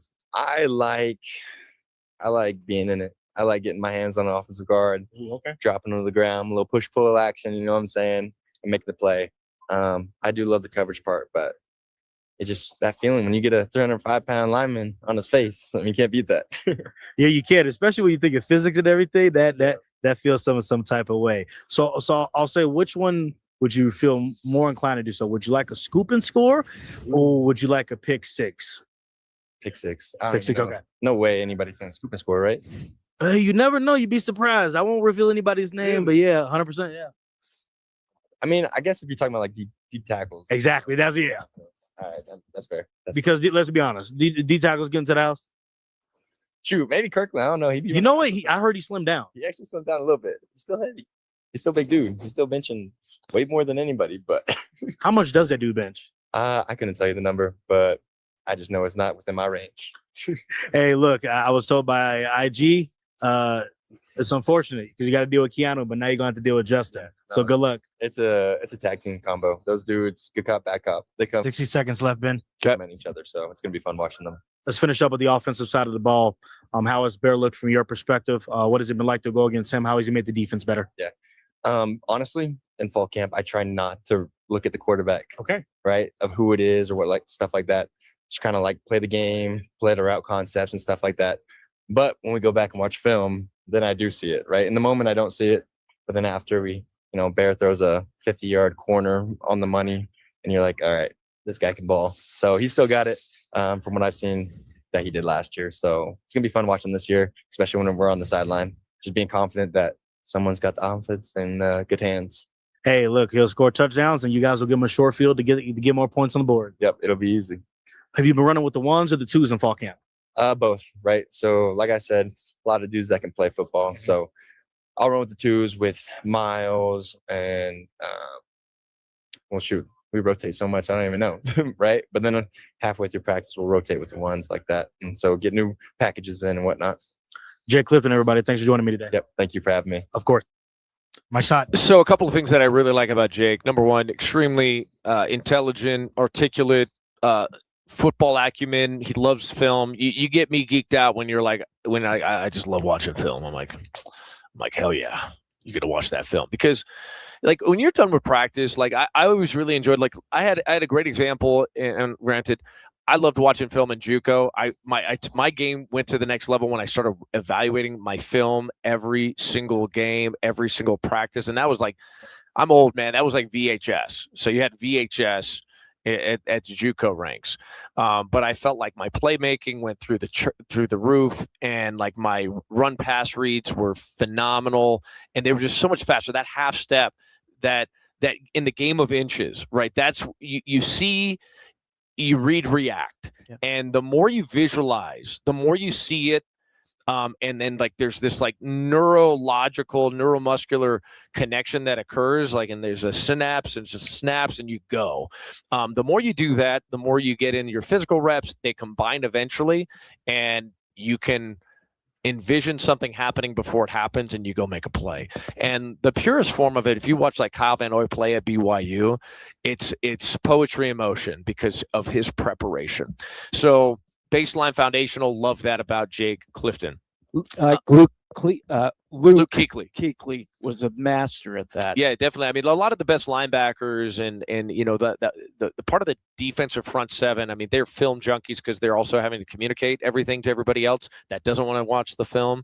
So they got to communicate. And so and you can just make so many plays when you're a second level defender.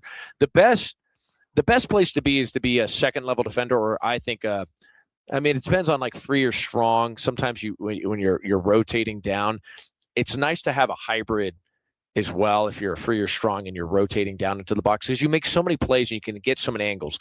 Now, what's really beneficial for Jake is he likes to get into the box and he likes to get on the line of scrimmage. And when you're cleaning 335 off of the mission, and you're 230. How much did he say with 230? 230, yeah. Okay, so pound for pound, he's probably one of the better athletes in that weight room. If he's cleaning 335, that means he's probably close to 500 bent or 500 squat. I bet you he's in that 450 to 500 squat range, and then he's probably benching equivalent to the 335 to 350 is what I would say. And how impressive he's been per Kelly. I just don't think Kelly would go out of his way in our interview at Myers Meats a couple of weeks ago to say that Jake Clifton is one of the guys that people need to talk about that they're not talking about. And this linebacker room is absolutely stacked. It is stacked. So the idea that he's able to come in and make an impact immediately, he's rotating with the 1s, 2s, yes, speaks to what you mean. Like, it's like, that's pretty impressive. Yeah, like Keanu Tanavasa the other day was talking about just the linebackers. He's saying that Bruce Mitchell called them the Avengers. Yeah. And he mentioned 3 names. He mentioned Nusi, Glasker, and Katie Luabe. So then you throw in, Cialia Sarah in the mix, who I don't think gets talked about enough, and now Jake Clifton. Yeah. That's a scary group of 5 linebackers right there. You're stacked. Yeah, I mean, no one talks about Miles Hall. No. I mean, that's another guy you got to give a shout out. Deuce Uno, baby, number 21. It's a great number. Great number. It's the best number, as AP would say. Andrew Peters, it's the best number. I can't do that. I can't do that. Anyway, if I was, I'm not a mimicker of Mr. Donald, the president, the chief of our United States of America. Anyway, but I agree with you. That it's stacked, and there's plenty of guys that have moved into a role that is going to be prominent this season. It's going to be hard to get everybody on the field though, but they've been rotating. Just saying, kickoff and punt team is going to have some studs running down there. Yeah, I mean, that's the other thing. Like, why is it that BYU's been so good on special teams over the last 3 years? Well, you have built up this depth, this cachet of depth that allows you to win in special teams, one-on-ones. Yes, you have these collective units. It's 11 on 11 on any given play. But many times there's 7, 8, 9, depending on doubles and things of that nature. You have one-on-ones, and you got to go win those one-on-ones. And so you got to be the best athlete versus the other athlete that's across from you. And BYU fortuitously has been able to win a lot of one-on-ones. Marcus McKenzie, that ended up, I don't know if he's at San Jose State now. Double check me, fact check me here. I can't remember if they went to Fresno or San Jose State. I think it was San Jose. San Jose, yeah. I mean, just phenomenal covering punts. Then we got to get the break. Anyway, I got to go to break. Ronnie, I apologize, buddy. That segment was brought to you by Ruby's Inn, ruby'sinn.com. Ruby'sinn.com is the best place to stay when you head down to Bryce Canyon National Park. If you have not gone to Bryce Canyon National Park, if you've never visited Bryce Canyon National Park and the hoodoos, these towering red rock formations that jut forth from the Earth's crust, you need to. You know what I mean? You're missing out because most of the people that visit are not from the state of Utah. They're like international visitors, and they're all visiting. They're all wending their way through the hoodoos, and you guys have never seen it. You've never seen it. You've just seen pictures. Maybe you haven't even seen pictures. So make sure you're staying at Ruby's Inn, ruby'sinn.com/960. And you can get 20% off your stay. You got an all-you-can-eat breakfast, spacious rooms. And let them know. When you head down there, talk to the GM. Let them know I sent you. Oh, Marcus went to Utah State. He's at Utah. So Dominique went to San Jose. Dominique went to San Jose State. So I apologize. Got to get my facts straight. He grew out a goatee, too. Oh, man. He's not honor code approved right now. Marcus, I love you. Love the McKenzie family. Once a Cougar, always a Cougar. That's my philosophy. Guys, stay at Ruby's Inn, ruby'sinn.com. We'll take a brief timeout, guys. We'll hear a word from our sponsors. Guys, don't go anywhere. We'll come back with more Cougar Sports talk, Cougar Sports knowledge, getting into all the nooks and crannies, all the news and notes of the day. I believe coming up next, we got Casey Lundquist, BYU Sports Illustrated. I'll ask him some of his key takeaways from fall camp. Who are his top receivers that he feels are going to fill the shoes of Parker and Chase Roberts? That coming up next. Casey Lundquist, BYU Sports Illustrated. This is Cougar Sports on 103.9, 98.3 ESPN The Fan.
Got Casey Bennett. Here we go. Your mic's hot. Welcome back, Cougar Sports 103.9, 98.3 ESPN The Fan. I'm Ben Criddle, broadcasting from our Vanderwealth studios, vanderwealth.com.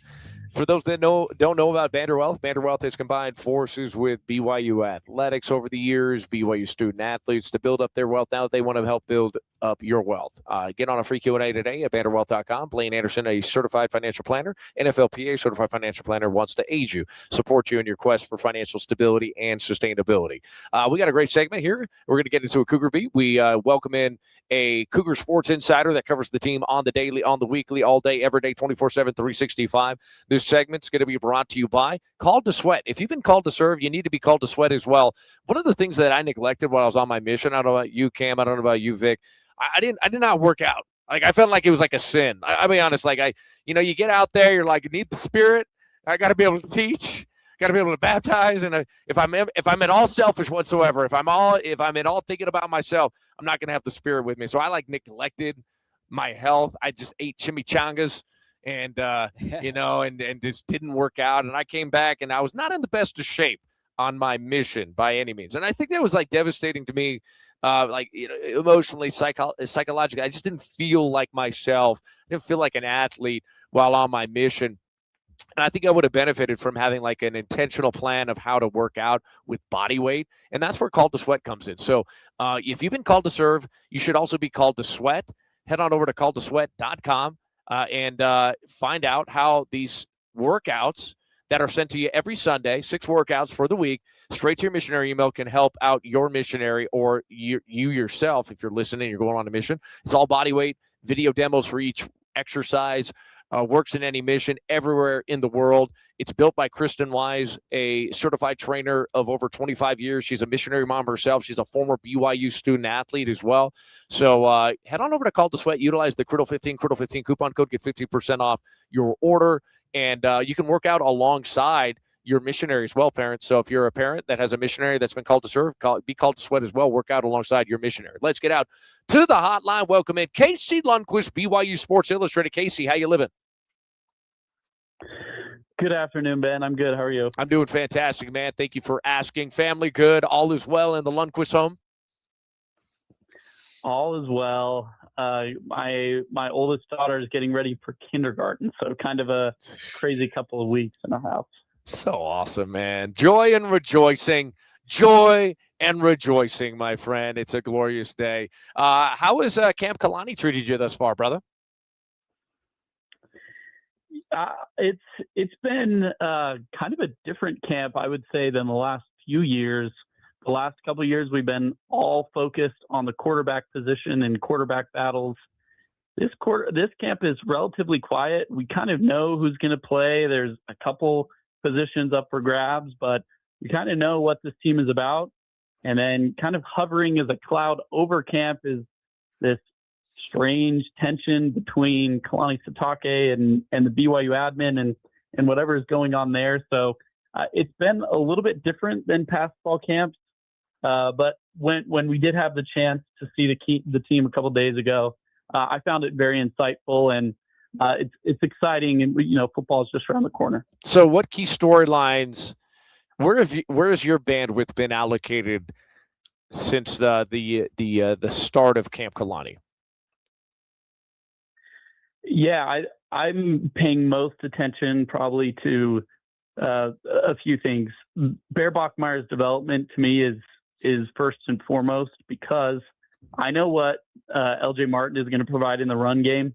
He's going to be really good. And I think the offensive line blocking for him is also going to be pretty good. I trust in TJ Woods, whatever combination of 5 that he finds, I do believe they'll be pretty good.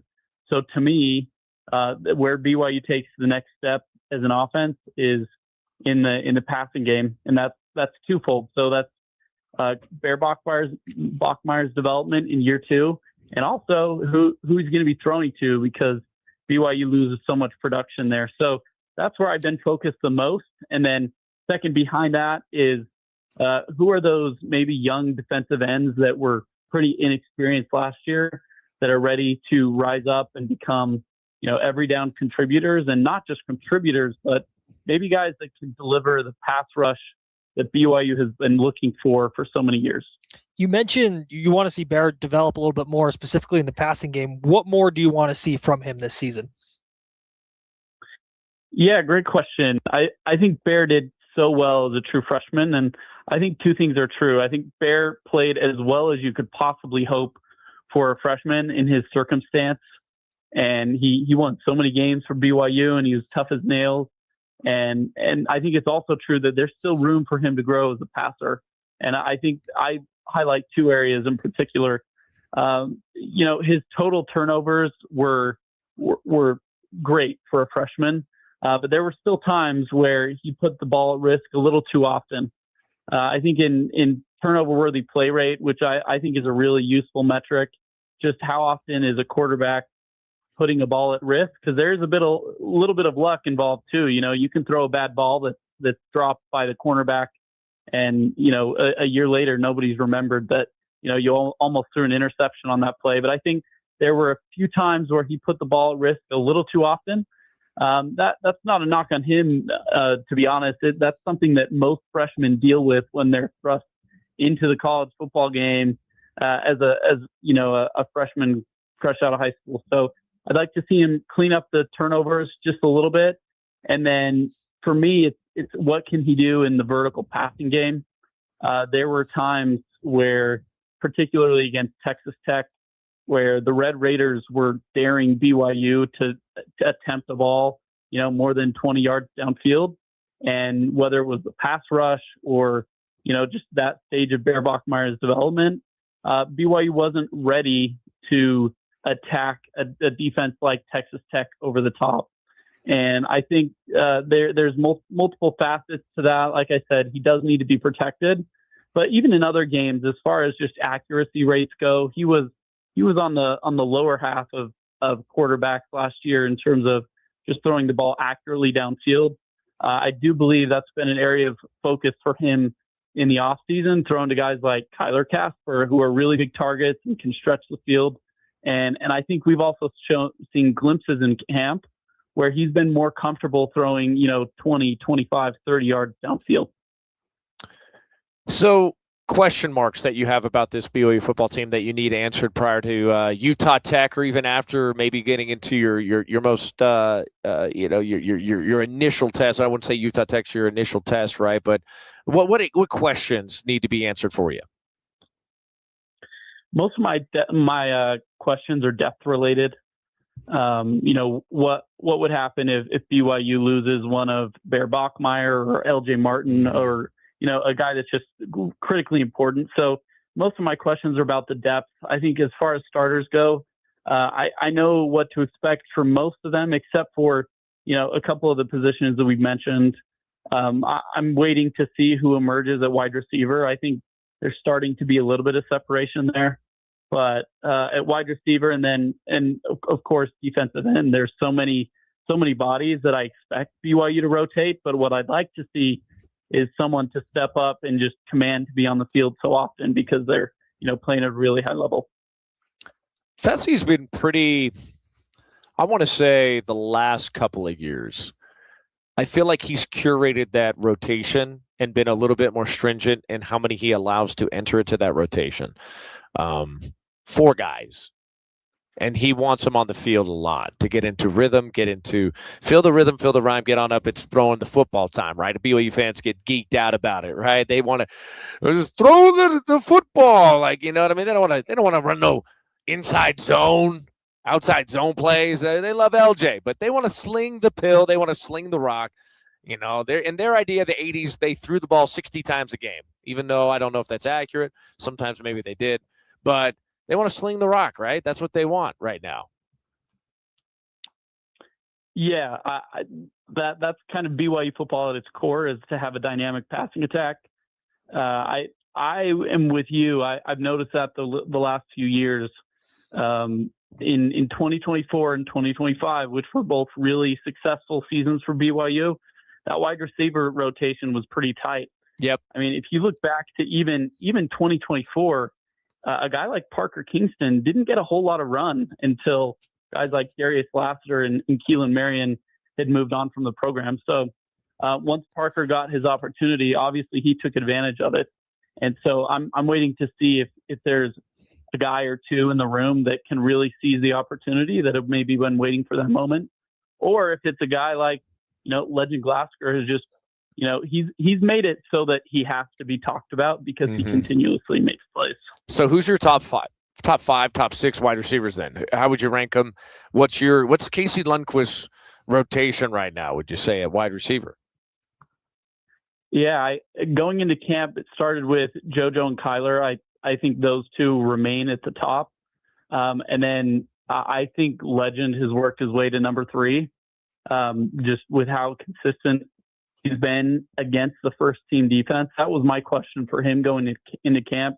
He was great in the spring against, the 2s and 3s. I wanted to see what it would look like against the starters. And, he's still had his moments and made some nice plays. So to me, he's in the top 3 at number 3.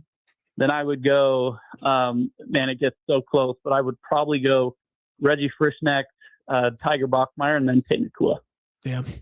Yeah, I'm kind of in the stance. I'll kind of echo some of your sentiments here. I think for me, JoJo's number 1. Kyler Casper is going to be heavily involved. Like, Kyler's very nice, very twitchy, very bendy, very elastic for that height. Like, go watch like Cody Hoffman, but faster. Like, go watch Cody Hoffman. That's who he could be. Cody Hoffman, but faster. And he's actually taller. You can even throw in, like, Mitch Matthews was actually pretty fast. He was a 4.4 guy. So it could be a little Mitch Matthews as well. But I think his body control and how he high points it, I think it may be more akin to, like, you could see Cody just strong arm guys. And not to say that Mitch didn't either. It didn't as well. But I think Kyler's going to be involved. I think Reggie is going to be involved. And there's no doubt that Legend's going to be involved. Those are my top 4. And then you get into your, like, 5th, 6th guys, and Tiger, the Bears and Tigers, oh my. Like, you better believe that Bear wants to throw the ball to his brother. Yes. And there were plenty of times I felt like it was game plan to try to get Tiger the ball last year. Get him involved. Get him in a rhythm. Get him into a group. Why weren't they able to connect is the question, do you think? I mean, you're brothers.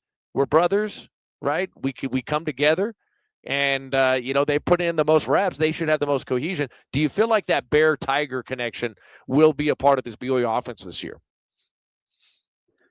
I do believe it will be. I believe it will be a bigger part of the offense than it was last year. I do wonder, last year with a freshman quarterback and so many of the targets being focused on 3 guys, I am curious to see what the distribution of targets looks like this year. I did feel like there were maybe a few times last year where a guy like Cody Hagan was, creating some separation and enough to warrant a few more targets, but maybe Bear wasn't getting there in his progressions, or, he was also, outside of a couple games, he was really pretty effective. So I think that also speaks to your vertical passing commentary. Like, for those, I get hate sometimes over the years, especially last year. I said, look, Bear's not a vertical passer. He does not have the arm strength yet. It's just not in his forte. It's not in his repertoire.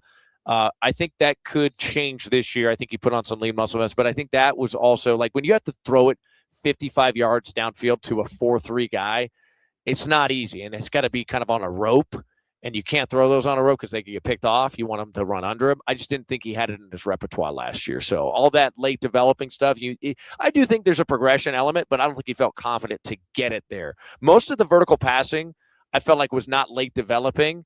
It was like early on. It was like a 5-step hitch and crank it. Would you agree?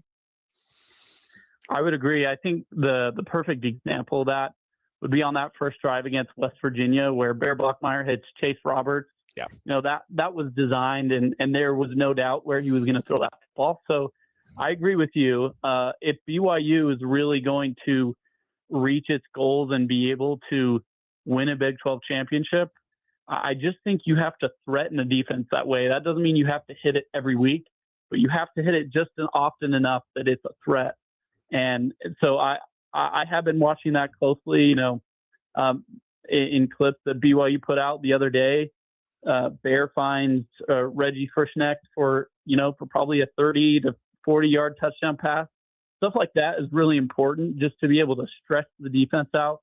Because if that defense has to worry about someone over the top, then LJ Martin is already the best running back in the league. And if he's not running against, 7, 8-man boxes, he's going to have a ton of success. And then it opens up everything for BYU because then you can work off play action.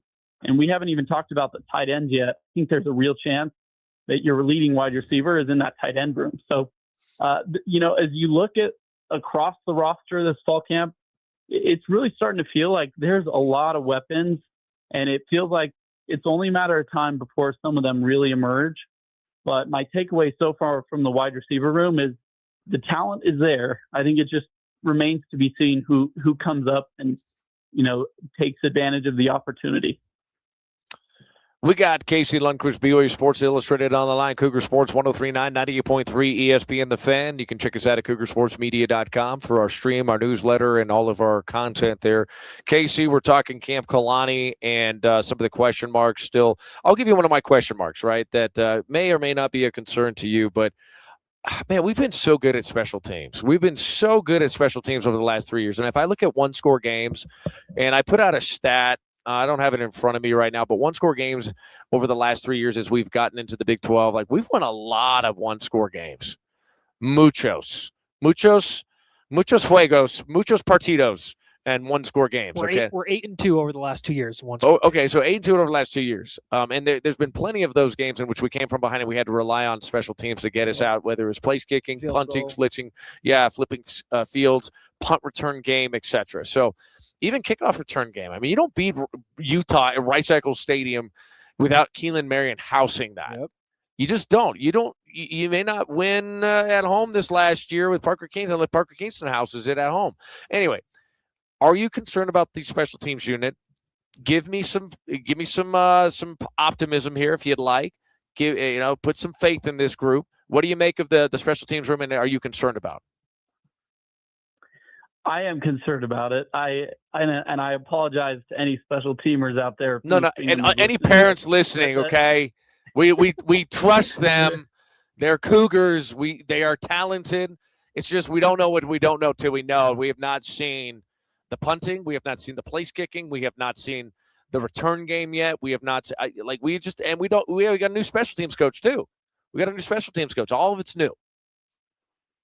Yeah, at this point, I truly don't know what to expect. Like, who would return the first kick against Utah Tech? I actually don't know.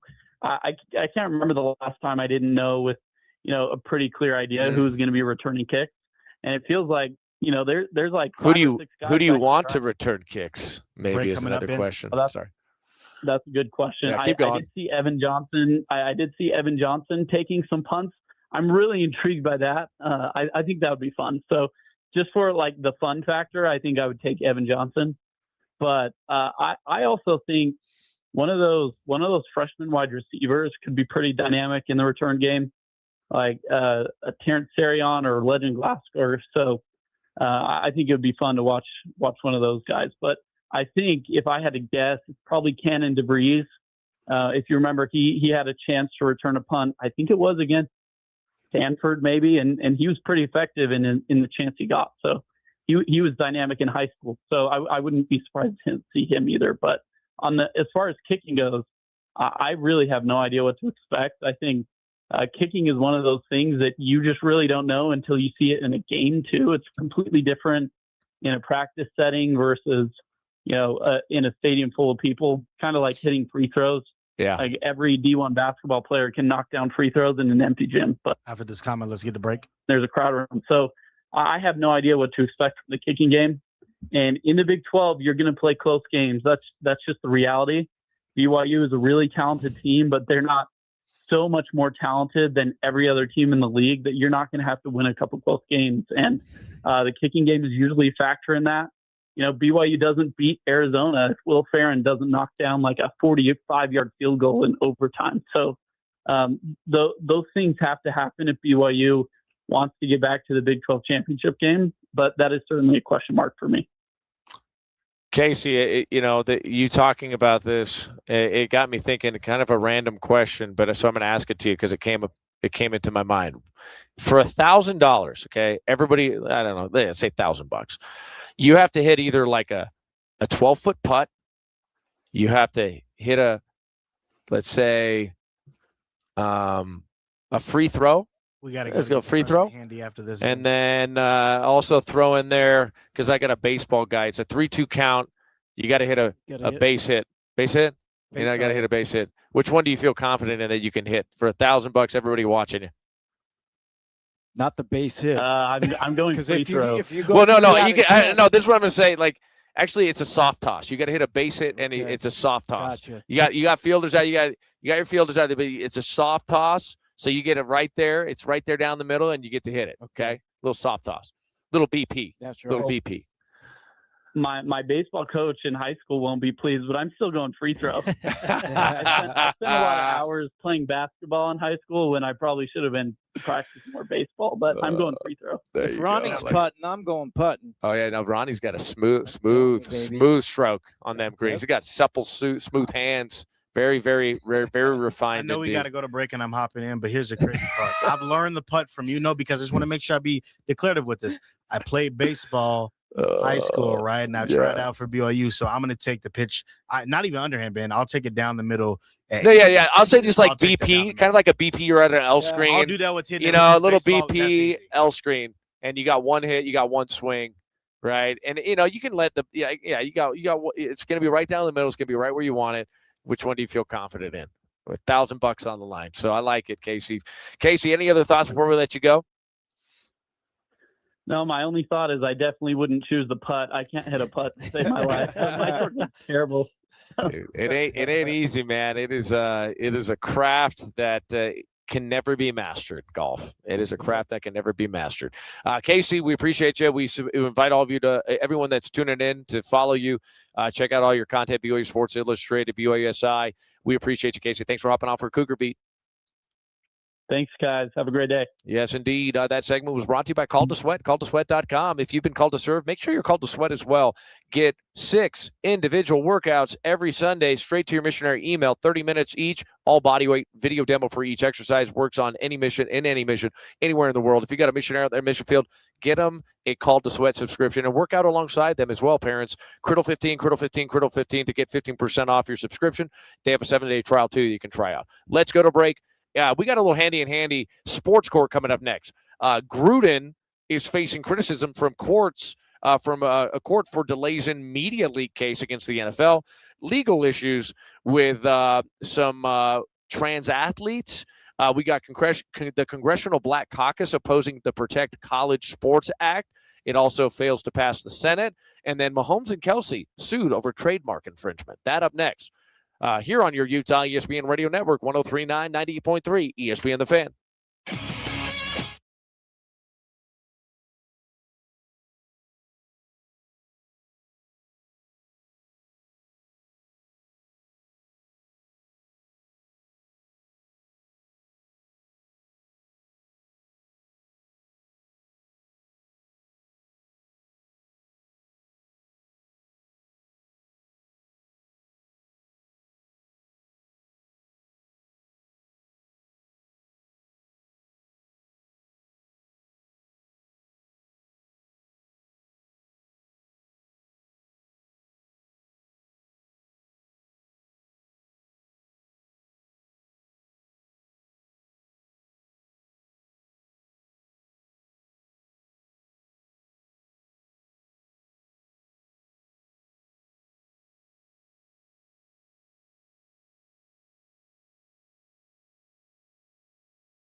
It's time to check in with Preston and Garrett Handy of Handy and Handy for Sports Court. Handy and Handy are your accident. 40 minutes of airtime, Ben, so keep this to 20 minutes, please. Any related questions you may have, visit them online at handylawutah.com. Big firm experience, small firm attention. All right, Ben, Mike is hot now. Welcome back, Cougar Sports, 103.9, 98.3, ESPN The Fan. I'm Ben Criddle, broadcasting from our Vanderwell studios, vanderwell.com. Get on a free Q&A, no obligation to invest.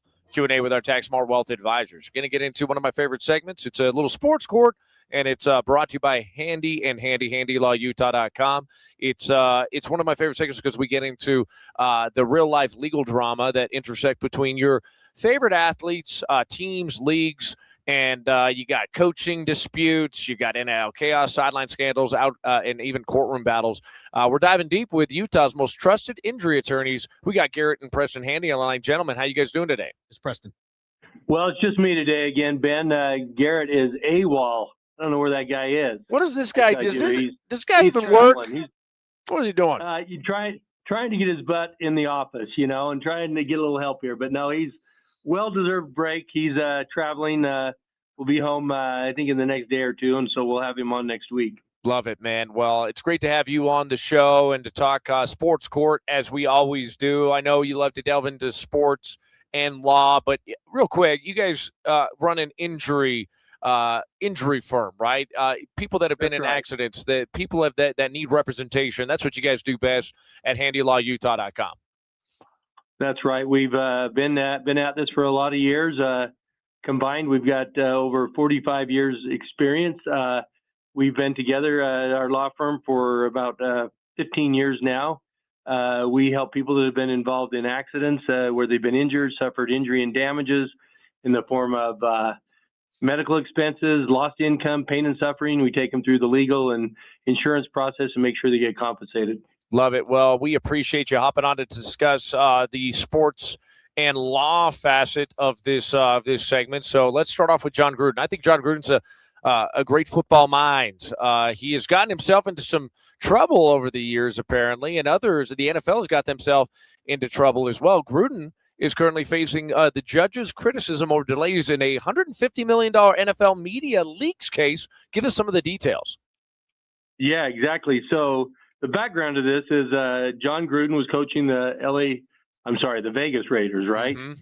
And the NFL was doing an investigation of Dan Snyder, the former Washington coach, and a bunch of emails came out, and out of these emails came a number of emails that John Gruden had written that had some really inappropriate, different kind of things. Well, the Wall Street Journal published this, and as a result, John Gruden got fired from his job. Well, what did he do? He sued the NFL, saying that the NFL had leaked these emails. They had purposely come after him and leaked these emails, so he sued the NFL. Well, the first thing he had to deal with was anytime, as part of the collective bargaining agreement, anytime anyone sues the NFL, a team, anyone involved with the NFL, part of the collective bargaining agreement, they have to arbitrate the case. Well, Gruden said, wait a minute, I'm suing Roger Goodell. He's the guy that did this stuff that I'm alleging. I'm suing the NFL. They're the ones that came after me. That's not fair for him to be the arbitrator of my case. Well, most of these cases have gone the NFL's way, but he won. Flores and Gruden have won these, and the lower court judge said it's not fair for John Gruden to be the one he's coming after and for him to be the arbitrator and to hear this, be judge, jury, and executioner. Well, he won all of these back and forth through the appeals, and now it's in the discovery process of litigation. And in discovery, you have a chance to ask the other side questions, written questions, depositions, so you can learn more about the case as you prepare for trial. Well, one of the things that parties do is they do what's called a request for production of documents. And the NFL side has requested a lot of documents from Gruden, including emails that they think are potentially relevant to this case. And Gruden has not produced a single one. His team has balked at all of them. And his claim is, hey, these aren't relevant. These are personal emails. And the NFL's come back and say, whoa, wait a minute. All of these emails are really at the heart of this case. And an interesting thing in litigation discovery, Ben, is there's a very broad what can be relevant, what you can get at. Just because you can get it in discovery doesn't mean it'll be admissible at trial.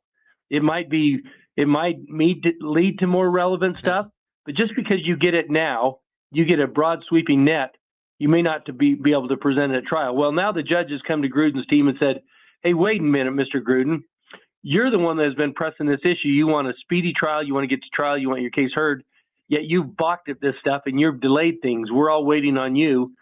So the judge ridiculed his team and said, you guys are kind of full of it here. You won't comply with this. So what happens usually is they file a motion to compel. The judge will rule on it and say, look at this and say, yeah, you've got to produce it or you don't.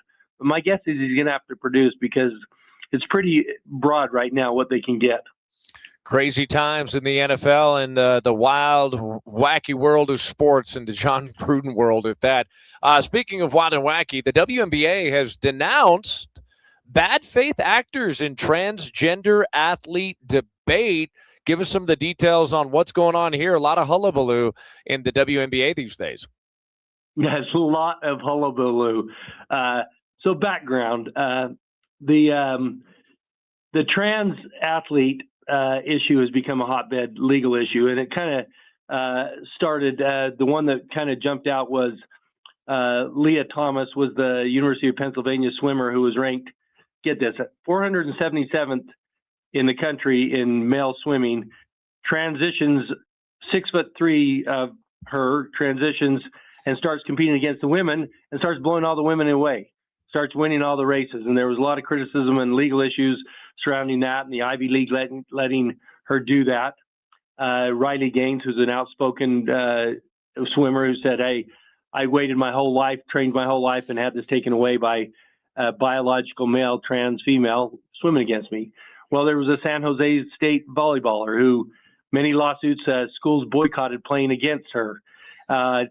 States have passed trans athlete bills, laws, mainly aimed at this issue of biological males playing in youth sports and high school sports, a fairness thing. Well, these laws have made it to the United States Supreme Court, and the Supreme Court came down and said, you know what? It's not unconstitutional for states to pass these laws. They can pass these laws. Well, enter the WNBA, the W. A few weeks ago, Sophie Cunningham, who's a high profile, she's high profile for a lot of reasons, and she's really branded herself well. Well, she was asked her question point blank about how she felt about trans athletes in female sports, and she, I think, had a very good statement. She said, I support women's sports. I want to protect girls' sports. I support Title IX, which we fought for all these years, and I don't have any hate for the trans community, but I think only women should play in women's sports. Well, this exploded into a political issue in the W. Many people were asked about it, and some on one side of the aisle would not answer. They said, well, we're a league of inclusion. We don't want to criticize trans athletes. We let anyone in, even the one that the Seattle Storm owner, she verbally assaulted a couple of young girls who had Sophie Cunningham posters saying that, thank you for protecting women's sports. Well, it's been a hotbed issue, and they've gone to the W and said, hey, what's your stance on this? And the WNBA has kind of taken a political stance on this and one of the inclusion. Well, now it gets really crazy. Former NBA player Enes Kanter Freedom, he says, hey, I've looked at the rules of the W. That's wild, Ben, this one. Not excluded from this. I'm making myself eligible for the all 6'10", 260 pounds of him is making himself eligible for the WNBA. And, there's a bit of trolling going on there. And another player, Royce White, who is a former NBA player, said, you know what? Sometimes I feel like I sometimes maybe feel female, and I want to enter the WNBA too. And really what these guys, most people think they're doing is saying, hey, WNBA, the W stands for women. You need to take a stance on this. Well, the WNBA came out with a statement, said, we need to further look into what the definition of a woman is. Well, this has now become very political, and they said, we'll approach these important conversations thoughtfully and in alignment with the value of our league. We don't want to demean or marginalize anyone. And a lawyer came out and said, hey, this is looked at the definition. It says, the article of the CBA says only players who are women are eligible to play in the WNBA. That is a quote. Yeah. Well, this lawyer who's handled this, he says this is a challenging eligible issue when and if a trans female wants to play in the WNBA. What is their stance? Yeah. There could be legal challenges on both ends of this, and so up to now, there's been no skilled enough trans female, biological male. I want to be careful how I couch this. Yeah. You want to be respectful to everyone. There's been no one who really has pushed this hot button yet, for U.S. women's soccer or anything like that. And there's one side of the aisle that says, hey, everybody, duh, it's the WNBA. You got to be a biological woman to play in the WNBA. And then there's the other side that is left-leaning, pushing this other thing. So if this ever becomes illegal, it hasn't become a legal issue on this front with the WNBA yet. If it ever does, it will really push some issues, Title IX issues. It'll have to go through collective bargaining, and the WNBA will be, they'll be forced to probably take a stance, and they've been pretty political. They don't want to put off some of their fans. They have a fan base that is of one area, and there's a fan. Then the public looks at it and says, "Wait a minute, let's be real here. It's common sense." That's what Sophie Cunningham said. It's a common sense issue. Anyway, drama in the WNBA. Drama in the WNBA. We got Preston Handy on the line. Handy, it's a sports court going into all of the legal hullabaloo that's occurring in both sports. Just in the sports world here, and it's brought to you by Handy Law Utah, Handy and Handy, HandyLawUtah.com. All right, let's get into this. This one's of intrigue to me. Congressional Black Caucus opposes the Protect College Sports Act. Why would they do such? Give me some details on why the Congressional Black Caucus is not in favor of the Protect College Sports Act. And by the way, for Cougar fans that are tuning in, Shane Reese penned a piece in the Deseret News in favor of the Protect College Sports Act. So why is the Congressional Black Caucus opposing it? Well, I read that piece, and it was very good, and a lot of people thought, I thought some of the response to it was like, yeah, good luck getting anything done in Congress, and this was a bipartisan act. And last week we talked about how the Big Ten and the SEC, the power brokers in college football, they put their support behind the Protect College Athletic Act. And we thought it was going to really get some legs and hit the Senate floor and maybe pass. A lot of people, they want some predictability in college sports, and they think Congress is a way to get it. Well, it hit the Senate floor, and it did not pass. So it's not ever going to make it to the House floor. Now, at least, there'll be drafts and things like that. Well, the one little thing quickly, the Black Caucus came in and said they looked at this, says we've looked at this carefully, and we will not be complicit in efforts to further exclude the interests of Black people by advancing this legislation. They went on to say, this multi-million-dollar industry, it falls short of providing Black athletes with the rights, representation, economic opportunities, and meaningful safeguards they deserve. So the Black Caucus, there probably were some others that were opposed to it, but the Black Caucus looked at it and said, yeah, the way it sets right now, we think it's going to harm young Black athletes. So they weren't going to get behind it. So nothing going to happen on that front now, Ben. Yeah. Well, you wonder, I think we discussed this a little bit last week. Why is it that it's harming Black athletes specifically, right? I mean, obviously, they are the Black Caucus. They're going to engage in actions that are going to be in favor of protecting Black athletes, African American athletes. But why is it that they feel like this is going to undermine maybe their earning potential or what have you? Well, this is just a suspicion. I read this too and thought, wait a minute. Mm-hmm. I think there's probably a feeling that many underprivileged Black kids, their way to success comes through athletics. You see that in college sports. And so, many of the football teams are, I would say largely populated by Black athletes that probably come from underprivileged homes and upbringing. And this is their chance to, get an education, but also be compensated for the NIL. And I think if they're looking at this and saying, hey, this is going to put limitations on it, not only Black athletes, right, but white athletes, maybe they thought this, in the long term, more adversely affected them. That's how I kind of started to look at the strategy on this, but don't know for sure. Well, last one for you here, Preston. Coming the caboose of it all. Mahomes and Kelsey. BYU fans are huge fans of the Kansas City Chiefs. They love Big Red Andy Reid. Mahomes and Kelsey, they're being sued over a trademark infringement. What's that?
They could dismiss them, and these people could still, the sneaker group could still win their trademark claim.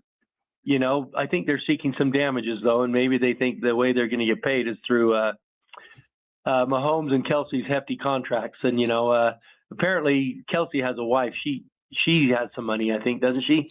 There's some money there too. Yeah, the Swifties, they come out in full force. They're not going to be happy about this. I don't think she's on the hook at all, though. Okay, thank goodness. She doesn't like steak. Yeah, no way. No, she doesn't. Is she vegan? I don't know that. I don't know. Yeah. Just Breaking news. Yeah. Anyway, Preston, always appreciate a little sports court, a little law and sport. But as I've mentioned before, Handy Law Utah, what you guys do best is represent those that have been injured. How can they contact you if they've been injured, if they've been in an accident, and they need representation? Why should they choose Handy and Handy, handylawutah.com? Yeah, give us a call. You'll get, we claim that you'll get the personal attention. We both worked at a big firm, but now we're a small boutique. You'll talk to either me or Garrett, the owners of the firm. Call us at 801-264-6677. We'd love to speak with you about your case, or jump on our website at handylawutah.com. You can learn all about us there, see what we do, and submit your questions, and we'd love to talk to you. Boom, shakalaka. Preston, we salute you. We appreciate you. Thanks for hopping on for yet another Sports Court segment. Yeah, thanks, Ben. Great to talk to you. Always a pleasure, always a blessing, talking sports and law with Preston and Garrett. Handy Law Utah, handylawutah.com. Get on a call, free consultative call, 801-264-6677. That's 801-264-6677. We're going to get into some more Cougar sports now, guys. What do you say? Getting into some BYU sports content that you can't get anywhere else. Cam Clark, Vic Cram by my side, Ronald the three-man weaver behind the glass. Let's take a timeout. Coming up next, okay, you're not going to want to miss this. I was able to catch up with Kevin Gilbride. When I say the words, when I say the number 12, and I say the word personnel, BYU fans, they rise and shout, baby. Yes, they they get do. they get up and at 'em, man. They get juiced. They get geeked up. They're like, what did you say? 12 personnel? Natty.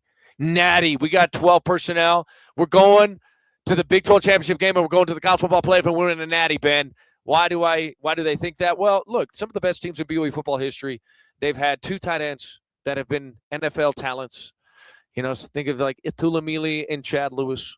You know, you go into Doug Jolly, Spencer Need. Some people don't realize that was a great tandem. How about Johnny Harleen and Dan Coates? What about Andrew George and Dennis Pitta? He's still running, right? And we have maybe 12 personnel, again, 2 NFL tight ends that are a part of this crew. And I caught up with Kevin Gilbride. I'm going to ask him a question about I'm kind of piggybacking off of what A-Rod said. Aaron Roderick, your offense coordinator, quarterback, so said this is the most talented. This is maybe the best tight end group I've ever coached here at BYU. That was a hot take from A-Rod. I'm going to get Kevin Gilbride's thoughts, the tight end coach for BYU, coming up next in a world of BYU sports, brought to you by Self-Serve Mattress, selfservemattress.com. Stay tuned. Kevin Gilbride. On the flip side, this is Cougar Sports, 103.9, 98.3, ESPN The Fan. To BYU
Part of Utah's ESPN radio network.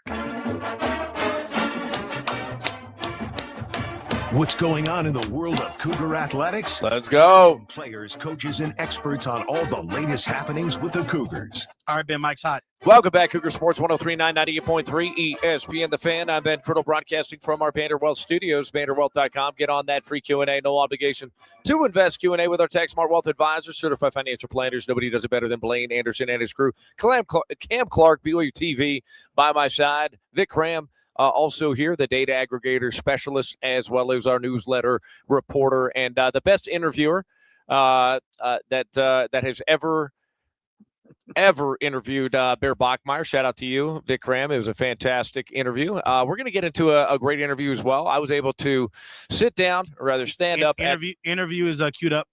All right, yeah, we're going to get into it. Kevin Gilbride, yes, the tight ends coach for BYU. We geek out about tour personnel. You got a great group of tight ends, and it may be the best tight end group that Aaron Roderick has ever coached. That I don't know if it's going to be the best tight end group ever, but it's going to be a very good one if they stay healthy, stay strong throughout the long and arduous college football season. So this segment's going to be brought to you by Self-Serve Mattress, selfservemattress.com. Shout out to Self-Serve Mattress. They're located in the Provo Town Center. If you don't want like a sales rep hovering over you as you're trying out mattresses, this is the place for you. And check out the wide variety of different mattresses to choose from. If BYU goes 12-0, you get your mattress for free. And there are many BYU fans that are like prognosticating a 12-0 regular season. Yep. So like put your money where your mouth is. Go buy a freaking mattress that you need for you, your kids, whatever it is that you need. And then hope, fingers crossed, BYU goes 12-0. Selfservemattress.com will give you that mattress for free. So they do great work there. It's owned and operated by Royal Bateman. So you know what I mean? His name's Royal, for the love of Pete. Stay loyal to the Royal. If you're in the market for a new mattress, head on over to selfservemattress.com at the Provo Town Center today. All right, let's get to it. Kevin Gilbride, your tight ends coach for BYU football. Got Coach Kevin Gilbride, tight ends coach, BYU. Kevin, it's picture day, baby. It's time to look your best. The stash is looking strong. You're looking cleaned up, honor code approved. So Camp Kalani, I think you guys are going into practice 7 now. How you feel about fall camp so far? We're building. We're doing some good things, but we're not as consistent as we need to be yet. That's to be expected. But that being said, we've got to continually, day by day, make progress. And overall, as far as my position group, we're doing that. And we're putting in the appropriate work, the very detailed work as far as how to get the job done. And they're making strides every day because of the work that they're putting in. BYU fans are very excited about this tight end room. It's probably accelerated because A-Rod earlier this week said this is the best tight end room that he's ever seen since he's come back to BYU since around 2018. When he says that, why do you think he's saying that? What is it that's special about this tight end room? I would say, there's a lot of guys that can do a lot of different things. And very, whooping and hollering going on. But they bring a lot of different things to the table, so they're very versatile. For example, a guy like Kean Need, who's known for his run blocking, his strength and finishing runs, has speed and can get down the field, has good hands. So that shows his versatility there. A guy like Roger Salipongo, who's known primarily for his pass receiving and pass catching and route running skills, has really improved in run blocking, and it's the way he's finishing in the run game. A guy like Walker Lyons is really crafty, even more so than I thought, even watching his film. Crafty in all areas of football, meaning like he's very comparable to Carson Ryan in the fact that he can do anything on the football field. So those are three, guys just to speak on specifically, but the rest of the group has other things that they're bringing to the table too. So those are your top 3 guys that have kind of proven and gained trust with you. And then you have a subset that's pushing to try to get into the rotation. Is that an accurate depiction? I would say that would be a somewhat accurate depiction. Now, those other guys that I haven't spoken on yet have worked their way. They've got my trust as well.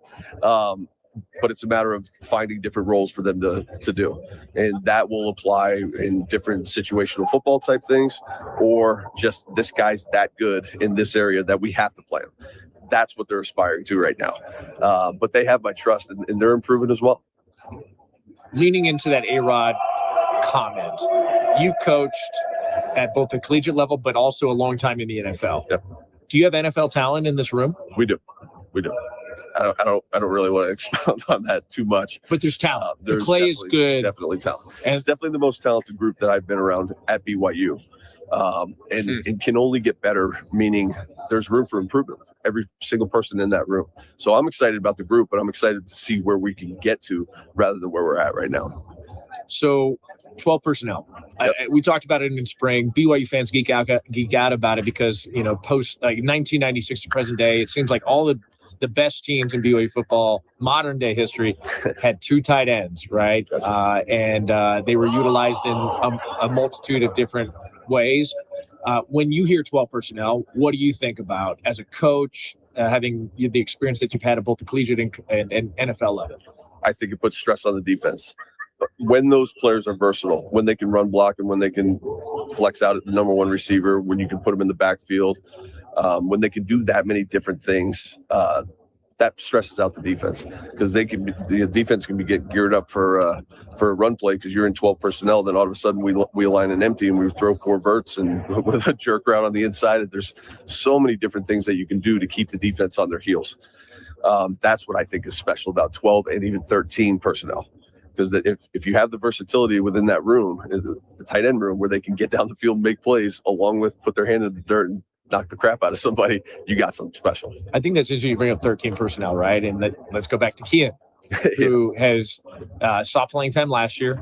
I thought he looked good. He was a little bit dinged up, not fully healthy. It sounds like he's fully healthy right now. He's still looking good. Yeah, he's been doing great. Yeah, awesome. So 13 personnel. What is it that each one of these guys brings individually that can allow them to see more playing time in 12 and 13 personnel? I think a lot of that factors in, but meaning a lot of things factor into that decision, whether to go 12, 13, 11, all those different things. But what we want to do within our position group is we want to make sure that we are one of the best skill players on the team. And the best skill players are going to play. And that's whether it's a receiver, a running back, a tight end. So that's what we're striving for and we're trying to achieve is to force me to have to play you, force A-Rod to have to play you. And if you get that and you have that type of approach, we're going to be pretty good. What a lot of fans don't realize is that there is a competition between personnel too. I mean, you want as many tight ends on the field as possible, right? Especially if they've earned it. So, 10 versus 11 versus 12 versus 13, or, just going, just all wide receivers, right? Right. I mean, how is that versus earned? 22? Yeah, versus 22, like so 23 or 20. I mean, LJ and Sione want to be on the field at the same time too, Right. And so there's a competition in between these personnel groupings. Harvey's trying to compete with you. I mean, look, explain that dynamic if you could. It's a great dynamic to have, meaning as long as you're a good person. Everybody wants their players to play, but the reality of it is we want the best players to play. So even though we want to push for our guy, if we're doing this thing the right way as coaches, you're pushing for the best guy to play and figure out what roles everyone else can fill for him. So that's really where it's at. So it is a competition. It's a competition between my players and the other skill players on the team, but everybody wants to win. So, and that's a great thing about this team at BYU. We mentioned, I remember last year going into fall camp, A-Rod, you don't hear this very often from A-Rod, but he had this chuckle over this confident chuckle. He said, we're going to be able to run the football last year. And no one really knew, right, what you guys had. And a lot of that has to do with, obviously, the offensive line, the running backs, the quarterback, and the tight end room. This year, how confident are you that you guys are going to be able to run the ball effectively? I'm confident. I think we're going to be able to run the ball pretty well. But I will say this, too. Part of that comes with the threat of the pass. They work hand in hand. So the fact that we have some tight ends who can run block, but could also get down the field and create separation versus man, that's what really allows you to run the ball better. It's because then now you start to be like, oh, geez, all right, we better play cover 2. Well, that's a light box. We can hand the ball off. Then you turn around, you hand it to LJ or Sione, you got something going. So it's exciting the fact that we have, I feel like this season we have the skill position players that are really going to allow us to be versatile. And that's really how you want to attack a defense. How would you describe A-Rod as a play caller and as an architect in the offense? I would say he is tremendous at doing whatever you have to do to get the job done. And what I mean by that is there's going to be certain weeks where we're going to have to throw it 40 times and run it 20. Then there's going to be other weeks where we can pound the rock and take advantage of them and run it 40 times and throw it 20. And he's really good at not caring which way we get it done as long as we get it done. I've been around a number of different coordinators, and some of them do care. They want to fit it into their offense, or no, we throw the ball, or no, all we do is pound the rock. That's not A-Rod. A-Rod is very, very, very much a realist in the fact that he wants to do whatever it is that's going to allow our team to be successful by that game. So he's special in that regard. Going back to the tight end room, Roger, Saliabarga, and Walker have been kind of the individuals that have been most talked about amongst the media and the fans, and there's a lot of hype surrounding them. What is it that Roger specifically brings to that tight end room, and what does from a skill set standpoint, what does Walker bring? Okay. Roger specifically, speed, ability to get in and out of breaks, very good hands. And then, like I said earlier, has improved, but has shown a wiry strength in the run game that I've been very impressed with. And then Walker? Walker, again, is incredibly crafty in everything that he does, whether it's his footwork to the way he run blocks, to pass protection, to the way he creates separation in routes. And then what he's brought a little bit more to the table than I expected is his speed. He's looking faster now than I ever saw him on tape, and faster now than he was in the spring. Do you feel, you mentioned the stress of having to adapt to 12 personnel as a defense. Have you guys been able to stress this BYU defense that returns pretty much everybody on their roster? Yeah, specifically we have in both areas by just the way that we're constructing the offense, but also being able to go in 12 personnel and put those guys out at the number one receiver, put them in the slot. There's just so many things you can do when you have the versatile players that we have that it's challenging for a defense. And so, yeah, we have put a little stress on them. They put some stress on us too, though. Yeah, how would you describe the defense with K-Pop at the helm now? And I'm sure there's a lot of similarities. Maybe there's some differences. You hit the nail on the head with the similarities. There's a lot of similarities, but there are his wrinkles and all the coaching staff's wrinkles that they put on it that make it challenging for the offense too, which is it's good to see because it's hard to recognize, hard to pick up, hard to get the ball out, all those different things. Because you guys are competing as coaches, right? You guys get into your install team segments, 11 on 11. I mean, I'm sure there's give and take, there's back and forth. And so you're also analyzing, who is K-Pop as a play caller? What have you discovered so far? It's hard because a lot of those we haven't had a lot of unscripted periods at this point in camp. If you talk to me at the end of camp, I'll be able to give you a better feel for it. But just from the spring, sound and understands what he wants to get accomplished, whether it's by down and distance, by personnel, by what area of the red zone you're in, those types of things. So very sound. He's thought things through. He wants to make sure that all his bases are covered. So he's doing a great job. Let's talk about personal stuff. What did you do this offseason? How did your offseason treat? Did you get bigger, faster, stronger? Kalani mentioned team speed. Are you faster than you were going into the offseason? I am 0.5 miles per hour slower. No, it was great. We went back east, which is where my wife and I are from, and we brought our daughter back east, and we have a house on a small lake in upstate New York that we love to go to every summer. But we don't just sit there. We go from upstate New York, we go 4 hours to Rhode Island for 4 days, then back, then 4 hours to Connecticut, then back, then Jersey, then back. We don't sit around very much. So I'm tired by the end of vacation, but it was great. Great to see family, great to spend time with friends. It was awesome. Yeah, I don't know if everyone understands, like your background growing up, it was NFL, 24/7, 365. How has your upbringing maybe influenced your coaching style and the coaching culture that you instill and how you approach just your craft as a coach? I would say this, the greatest way that it impacted my coaching style and my philosophy is the fact that I had heard things about my father and who he was as a man in the coaching profession. So I knew I wanted to emulate that. As far as how to get there, I feel like that's a trial and error type thing. So, I definitely have my own style, but I try to be the best man that I can within this profession, and to reflect positively back on my father's name, to the rest of my family, to my wife's, to my daughters. So that's what I try to get done and get accomplished. And I think if you talk to our players, they could pick up on that. With your NFL connections, both familially and from your network that you build, how often do you lean on those connections when you guys are when you're evaluating your tight end room and your game plan and things of that nature? Not that much. Because it's individual to BYU Correct. and your schedule and the personnel. That's exactly right. Yeah. Now, do I reference back things that I've done in the past through in the NFL and through the different college stops that I've had, or reference through what my father's done in the past? All the time. I just don't have the time to actually speak to those guys while we're doing the game planning and all that stuff. Love it. Okay, most important question out of all this. What's your favorite pregame meal? Like if you had this idealistic pregame meal, and it could be like night before too. I'll give you that one because maybe the night before meal is a little bit more hearty. Yeah. You know, you go lean and maybe not eat. You were one of those guys that didn't eat a whole lot before the game, I feel. I was not. I did not eat a lot before Just all fluids before the game.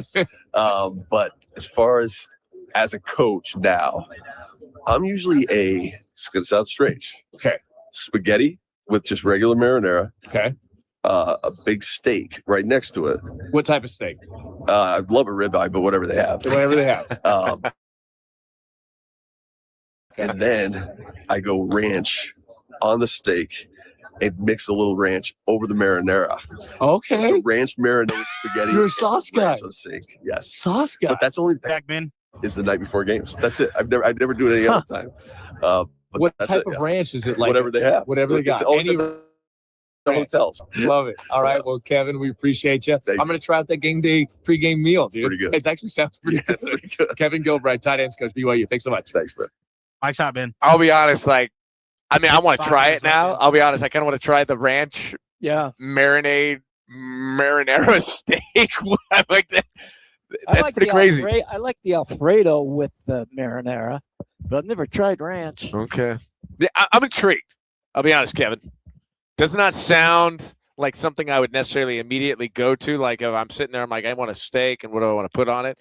But my brother-in-law, Jake Shove, may he rest in love, may he rest in peace, one of my favorite people on this earth when he walked it, and I can't wait to see him and give him a big celestial hug on the other side. We did not grow up as a ranch family. We had like Catalina dressing. We had balsamic vinegar. My dad would make up some custom ones. We were in a ranch family. Were you guys a ranch family? Ranch? No ranch? A little bit. Yeah, but Jake, the show family apparently had like those like 2-gallon tubs that you get from like Costco. You know what I'm talking about? Yeah. Like it's always in the fridge, right? You pull that bad boy out. Like so, I remember seeing it because when my sister married Jake, I go over to their house and hang out. And I'm like, you guys got a 2-gallon thing of freaking ranch. This thing's massive. He would pour that thing on everything, and I'm like, all right, I'll try it out. So. Tried it with baked potatoes. Tried it with, chicken. I'm like, all right, I get it. I've never done it with steak, so I'm going to give it a whirl with steak. I'm going to give it a whirl with steak. Kevin Gilbride, I salute you, love you, appreciate you. Thanks for catching up with me, by the way. The Europeans who came over for the World Cup, they were infatuated with the ranch. With ranch. Ranch is good, guys. It's underrated, and I don't know why my parents really didn't get into the ranch thing. Anyways, Cam. I just want to know, like, how do you stumble upon that? That's not something that you just sit down like, I'm going to try this. Well, it's a really good point. Like, why is it that you're throwing marinara and ranch on a steak? Because maybe you have a salad on the same plate, and some of the ranch kind of gets into the steak. It seeps over. It crosses the line. They think, let me try that. Crossing the streams, and then all of a sudden he's like, oh, that's really good. Let me get some more ranch. Some ranch in there. I think what happens is he's on the road. And he mentioned he qualified it. Yeah. It's whatever's available, whatever steak's available, and everybody has ranch. Wherever you go in the United States of America, you're like, could I get some ranch? Like, you bet your bottom dollar, we got you some ranch. And then you're just like, well, I have this, I have that, and I need something a little bit juicy because you're on the road, remember? Like the hotel steak, maybe not, it's not as juicy. You know what I mean? And so it's dried out. Maybe overdone. I better throw some ranch on it. Shout out, Kevin. I'm going to try it next time I'm on I don't do the team meals anymore, but you're on the road sometimes. Yeah. That's the way to do it. Just douse it in ranch. That's his pregame meal. Guys. 2 minutes left, Ben. That's our segment.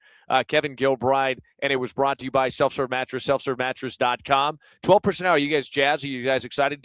Are you guys more excited now about the tight end room? See, one of the things that we didn't really realize, I think, is key and need.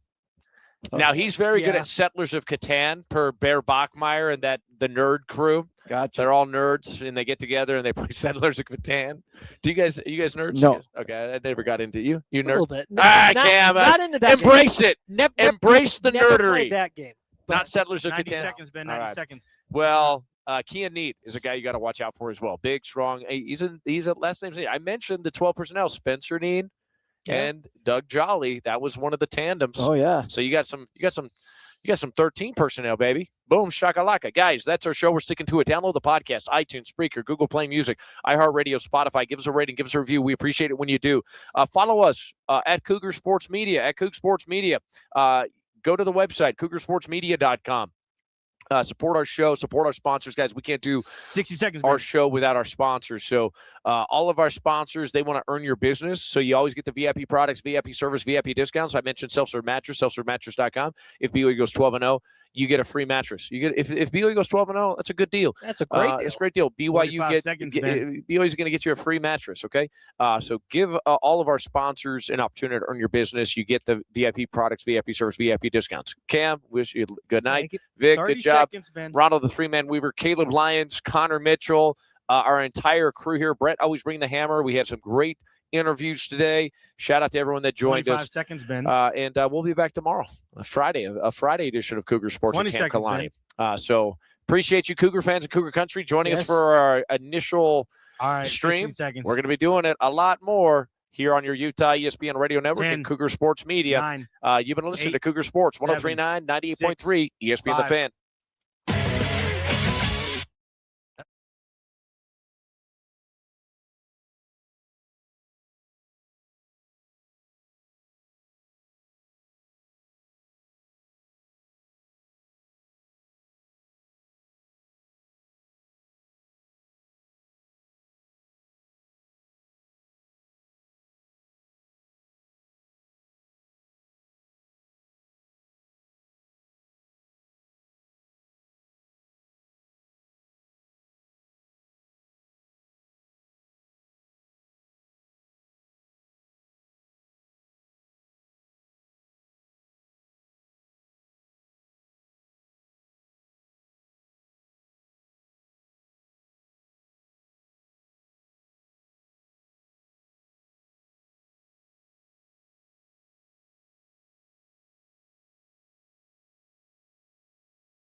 Off.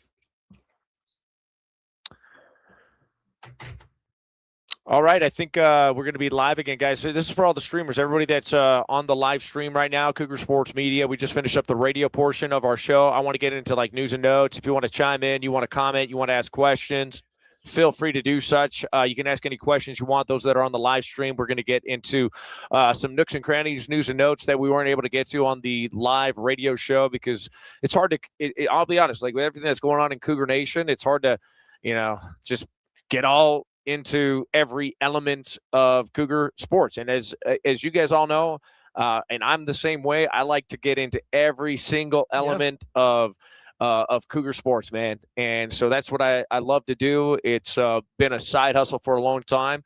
And now we have a new platform and kind of consolidating everything. And it's not going to just be on radio. We're going to be across all the social media platforms and providing you Cougar sports content you really can't get anywhere else. And insight and knowledge, from me and my network and all the former players, all the media members asking the questions that I think you want to have asked and also delving into things that nobody else delves into. So can't wait to do it with all of you, Cougar Nation. And we got a lot of fun things planned in this with this new platform. So appreciate every single one of you guys tuning in. Let's get into some of the news and notes that we want to be able to get into. I got Cam Clark still here, Vic Cram by my side. Shout out to Caleb Lyons, the Zions Lion, baby, and Connor Mitchell in the prod room. Then shout out to Ronald, the three-man Weaver as well on the radio side, and Brett always bringing the hammer. Guys, Faletau Satuala was named. Some people like preseason lists, some people don't. I like the preseason list because I'll tell you why. You know, Gurney's going to be the curmudgeon. Gurney's the Eeyore, and he's like, they're so overrated, so dumb. These are preseason. He views preseason watch list awards as he views probably preseason polls of like the AP or coaches poll. And he may actually hate preseason watch lists worse or more so than even AP polls and coaches polls and all those things. So, at any rate, I like him because as a player, you know, like all you have is like your kind of your resume. And so postseason's more important than preseason, obviously, but being recognized preseason is an indicator of what you did last year. So it's your resume.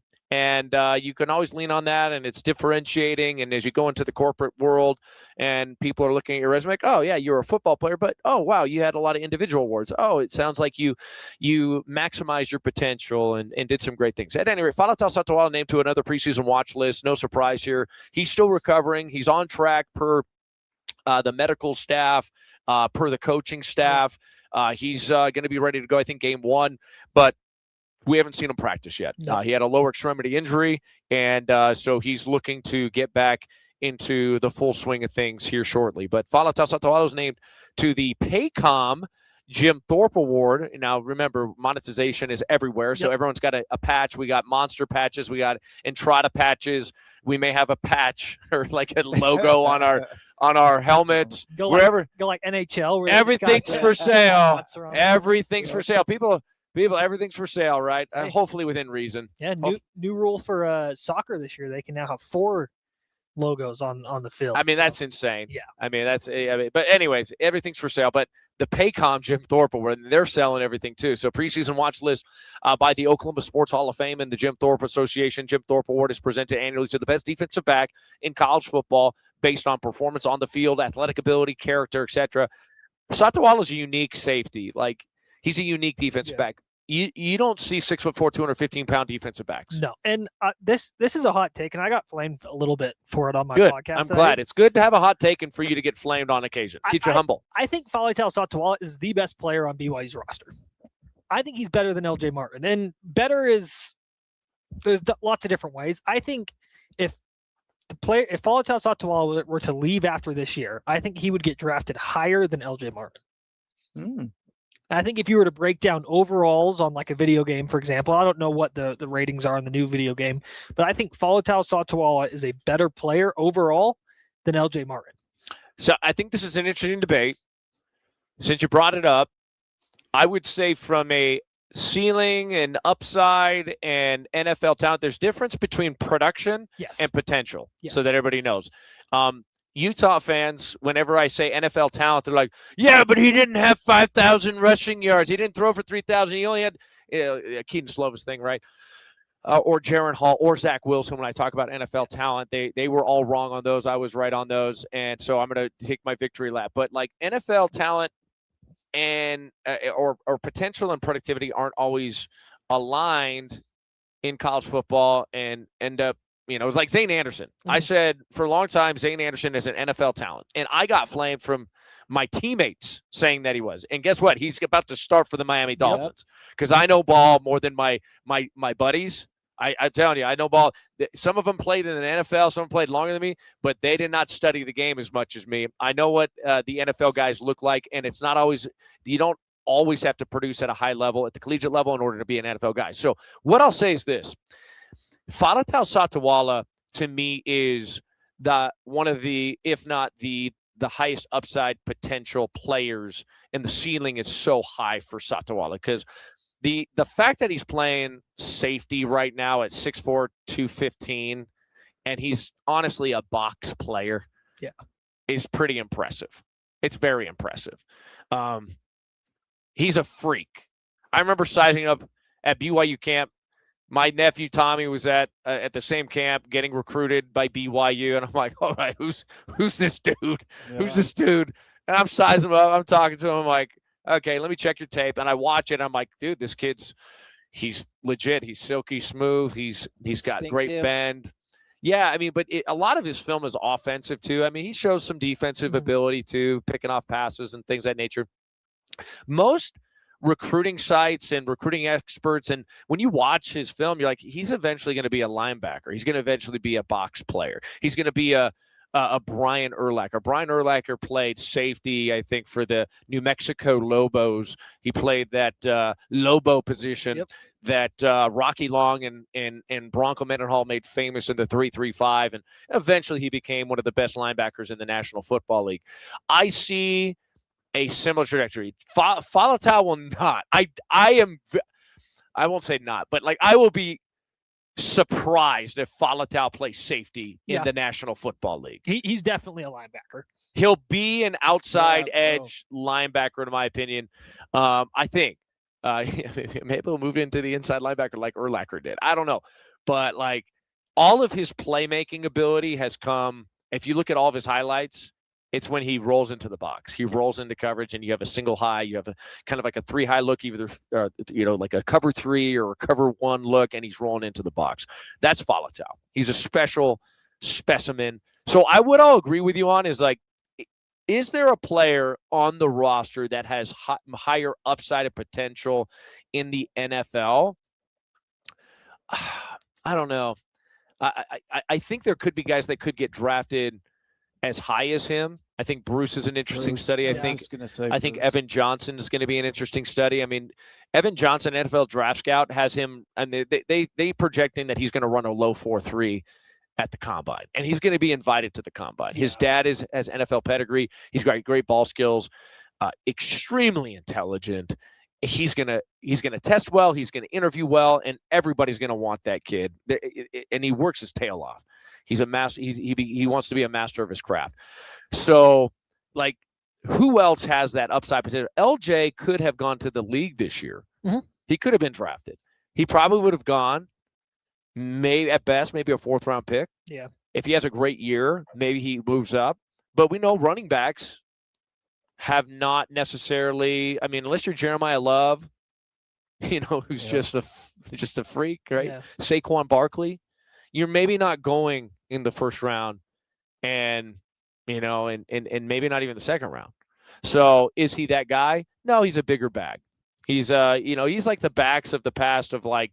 When you watch like Alabama in their heyday, 230 physical bruising backs that have some scoot to them as well, and quickness and acceleration. And like so Matt Forte, I don't know if he's I like Forte. Forte was pretty speedy too. Forte was pretty speedy, and he was very good at the backfield. And we haven't even seen the best of LJ. So I don't want to desecrate the greatness. Yeah, I do not want to stomp out the greatness of LJ, because LJ, in my opinion, still hasn't even reached his potential as a receiving running back. We saw a little bit of a glimpse of it last year. I think he ended up tallying check my stats here, maybe a little over 200 yards. If you watch LJ's high school film, like, he was a receiver as much as he was a running back. Okay. He was tremendous, great ball skills, high pointing the football, really fluid after the catch, no wasted movement. Examples are like, some guys, when they catch like an arrow route coming out of the backfield and it's on the back hip, they don't know how to transition from here to getting upfield, or transitioning from here and getting upfield this way. They tend to stop and look clunky. LJ gets it, catches it in rhythm, in stride, wherever it's at, and he gets upfield and he gets the yak. So I like the take. I don't know. I mean, I can see where you're coming from. I think most people would press you on the LJ, right? They're like, no, LJ. I think they're really close. But I do think the ceiling and the value maybe that Falatau could bring. Remember, he's a young pup. He's a young pup too, and he's only filling out right now. Yeah, he's filling out. He's still very lean. And BYU at a 6'4", 215. His younger brother just committed to BYU too. So. Yeah. Shout out to Fale, and so he well deserved, well earned. I like it. And some other preseason honors include Cade Uluave, who's named a candidate for the Butkus Award on Thursday. Now in its 42nd year, recognizing the nation's top collegiate linebacker and honors toughness, instincts, leadership, competitive Hall of Famer Dick Butkus. May he rest in peace. I met him once upon a time in Vegas. He was signing autographs at one of the malls down there. At like there's like a sports paraphernalia type of memorabilia. Excuse me. Brick and mortar store at one of the malls, and he was there. I was like, oh man, freaking Dick Butkus. I got his autograph. I got 2 autographs. I got one from my dad. And anyways, so Ronald the Three-Man Weaver. I know you're a Bears fan, Indiana Bears fan now, but Butkus Award. So big shoes, right? And I do think Cade is a tremendous player. I actually think Cade may become the MVP of this year's defense.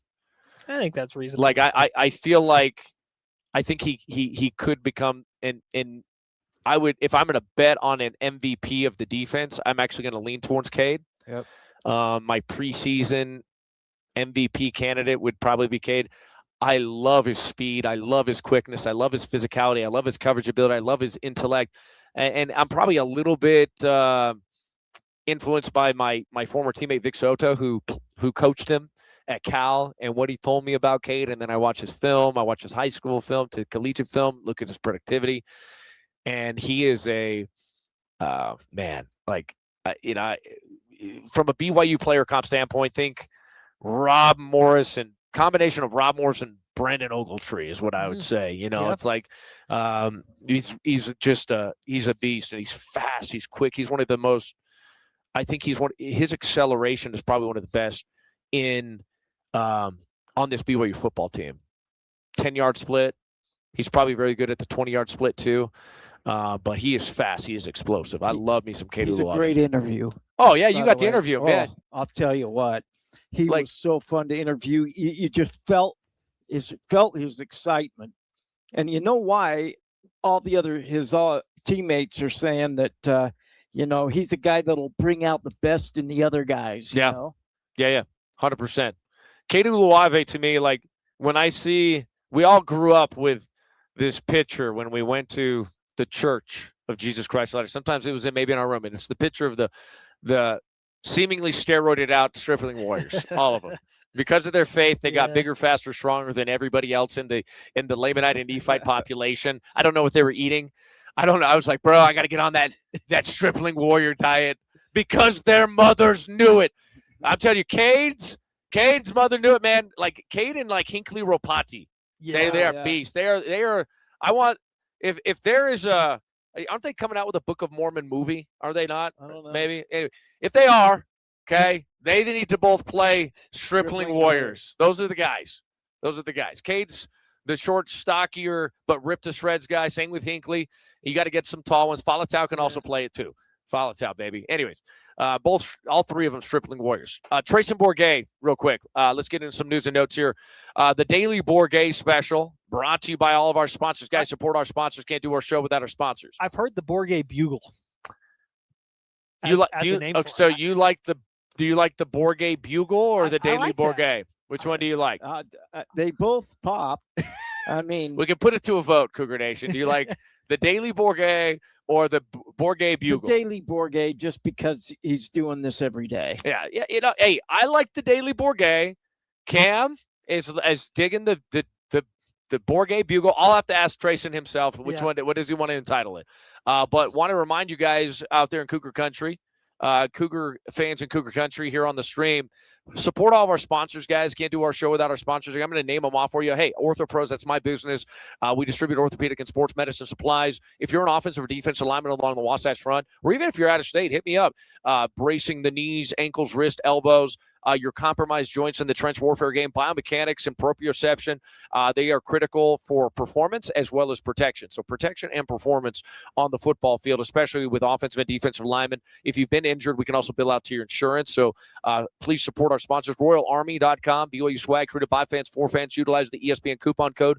Get 10% off your order at RoyalArmy.com. Love the BYU Fine Twined Linens of Royal Army, Dental Pros of Utah, and American Fork for all your dental care needs. Odeon Menswear, self-serve mattress. Love them. Called to Sweat, one of our newest sponsors. Big O Tires and American Fork. Atrium Hotel and Suites. If you guys are heading out to the BYU TCU game, October 3rd, make sure you're staying at Atrium Hotel and Suites. It's the only BYU alumni owned hotel in the DFW area, just so you know. If anyone knows, if anyone's out in the DFW area and you guys know what I'm talking about, pretty crazy. It's the only BYU alumni owned hotel out there. So support them and make sure you're staying out there.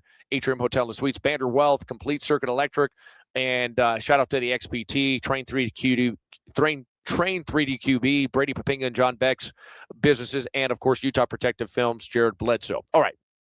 Let's get back to it here with some of the news and notes. Trayson Bourget, the Daily Bourget, the Bourget Bugle.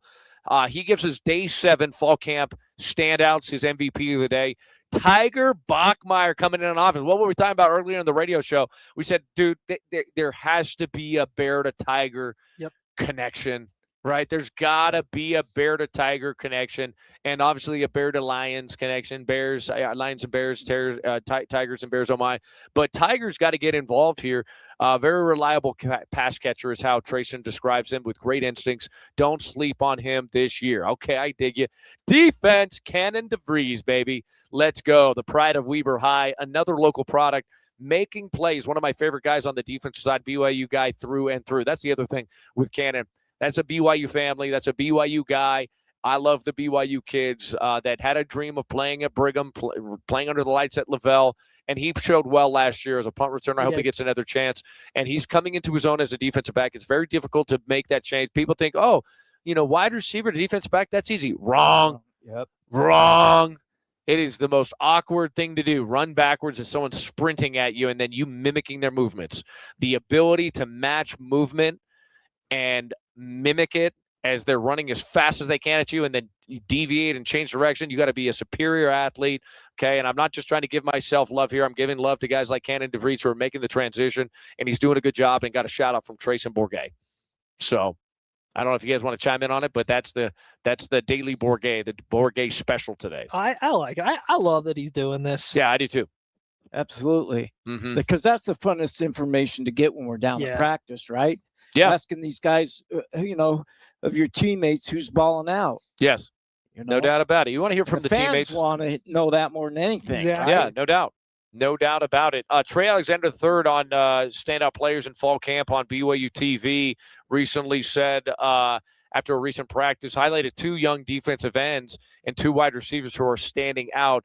He said, I think Braxton Lindsey is like going to be sensational. I mean, that guy that I talked about when we first got here, but Braxton is a great player. Newsy got a chance to be one of the greatest. He has a chance to be one of the greatest pass rushers to ever play at BYU. He stated that's a hot take. That was very hot. And now, granted, Trey doesn't know all the best pass rushers in BYU football history. But Newsy he doesn't know make the point, right? Newsy was only a freshman last year. Newsy was he still has 4 more years. He's a baby freshman, and he was injured, and I mean, we just saw let me just tell you, we saw the tip of the iceberg with who Newsy is. Yep. Now, Kelly Papinga, my teammate and defensive coordinator, I have tremendous respect for Kelly in so many ways because he knows ball, he knows how to evaluate talent, he knows edge rushers. So it's what he's been coaching for so long, linebacker play. So his brother Brady was one of the best edge rushers, I think, in BYU football history. He's phenomenal, played in the league for 8+ years, and still in fantastic shape. Shout out to Brady. He joins our show all the time. And Kelly was a pretty good, good pass rusher, too, off the edge. He ended up becoming a second-level defender, Mike linebacker for us, and team captain in 07. But he coached Fred Warner, right? He coached Cal Van Noy. He's coached Ziggy. He's coached all these guys. He's coached a number of NFL guys there at Virginia. And so I remember talking to him specifically about Nusi Tamoipeo during the recruiting process. I'm like, dude, what do you think about this Nusi guy? He's like, I got to get this guy. I got to get this guy. And, it broke his heart. I kid you not. It broke his heart to see Noose commit to Stanford.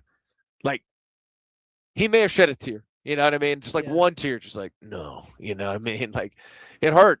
And by some sort of divine design, things occurred up at up at Stanford. Boy, BYU benefited from that. I mean, I'm telling you, like between LJ and Newsy and Bear and Tiger, I mean, it's a night. And remember, Hunter Clegg too. Yeah. Hunter Clegg was committed to, I think he was committed to Stanford first. And then he went to Utah. And then he went to Utah, and then came back to BYU after the mission.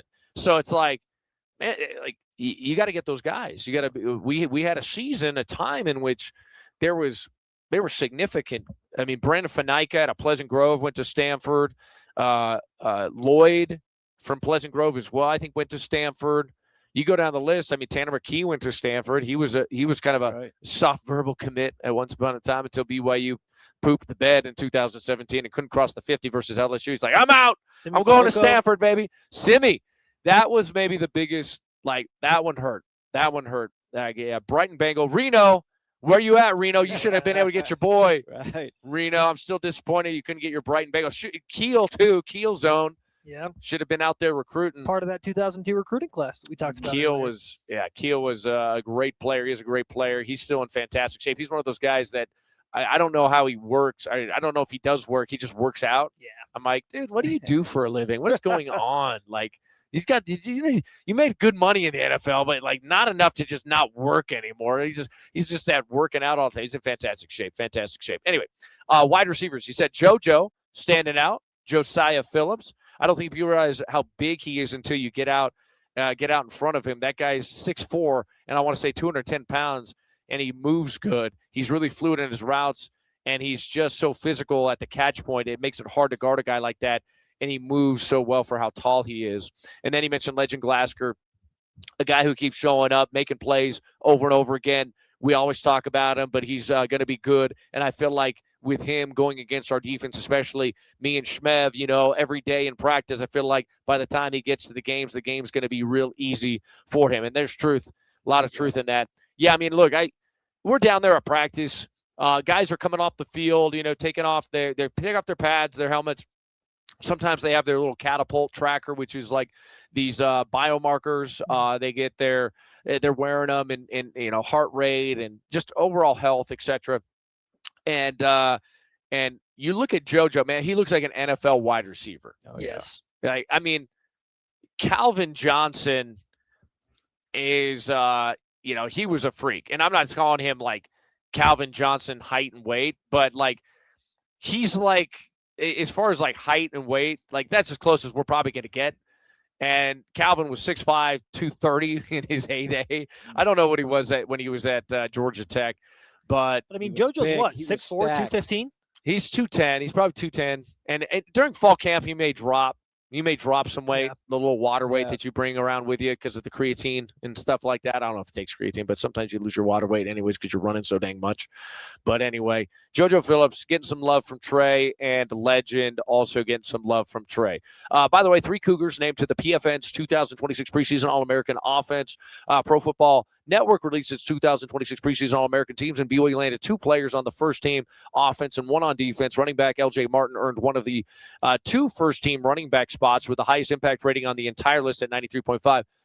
See, Cam, look at the Pro Football Network. Anyway, no, I'm just messing with you. Offensive lineman Bruce Mitchell also made the first team with an 87.7 rating on defense, and cornerback Evan Johnson was selected with an 89.5 rating. They joined a strong group that includes USC quarterback Jaden Mayava, Florida running back Jaden Baugh, Oklahoma State wide receiver Wyatt Young, Miami wide receiver Malachi Toney.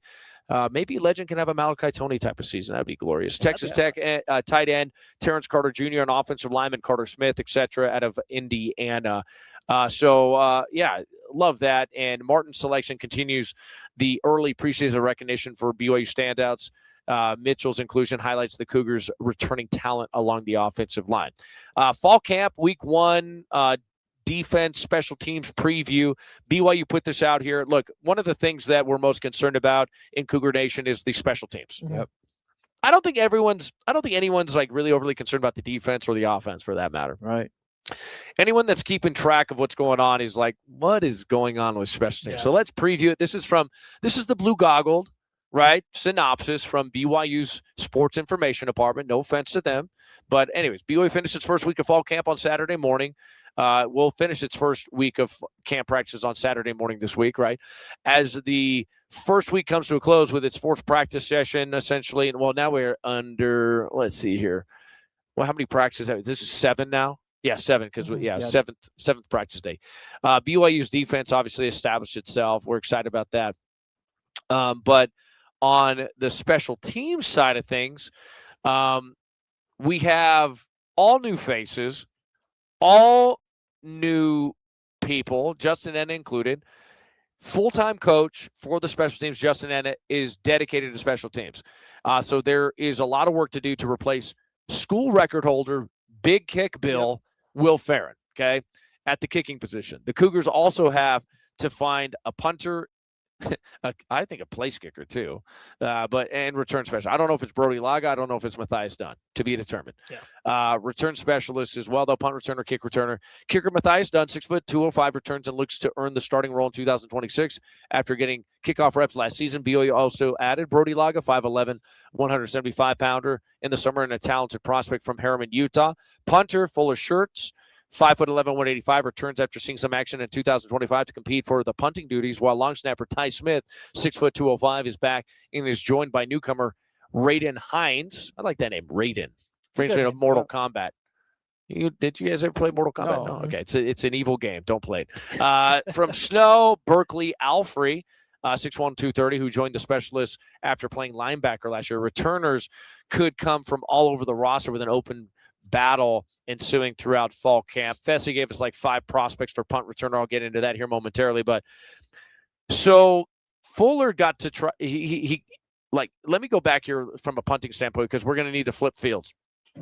Fuller Shirts was a good enough punter in spring ball, I want to say, of last year, to push Landon Rico to transfer to Utah State. And Landon Rico became, and that's how I saw it. I mean, because, you know what I mean? Landon, I think also Landon knew that if Sam Vanderhart, it was his job. I think that was probably also the scenario too. But I also think they were very excited about Fuller Shirts. Landon Rico ended up starting for the Aggies and was phenomenal for them. He's a great punter. I mean, obviously his last name's Rico.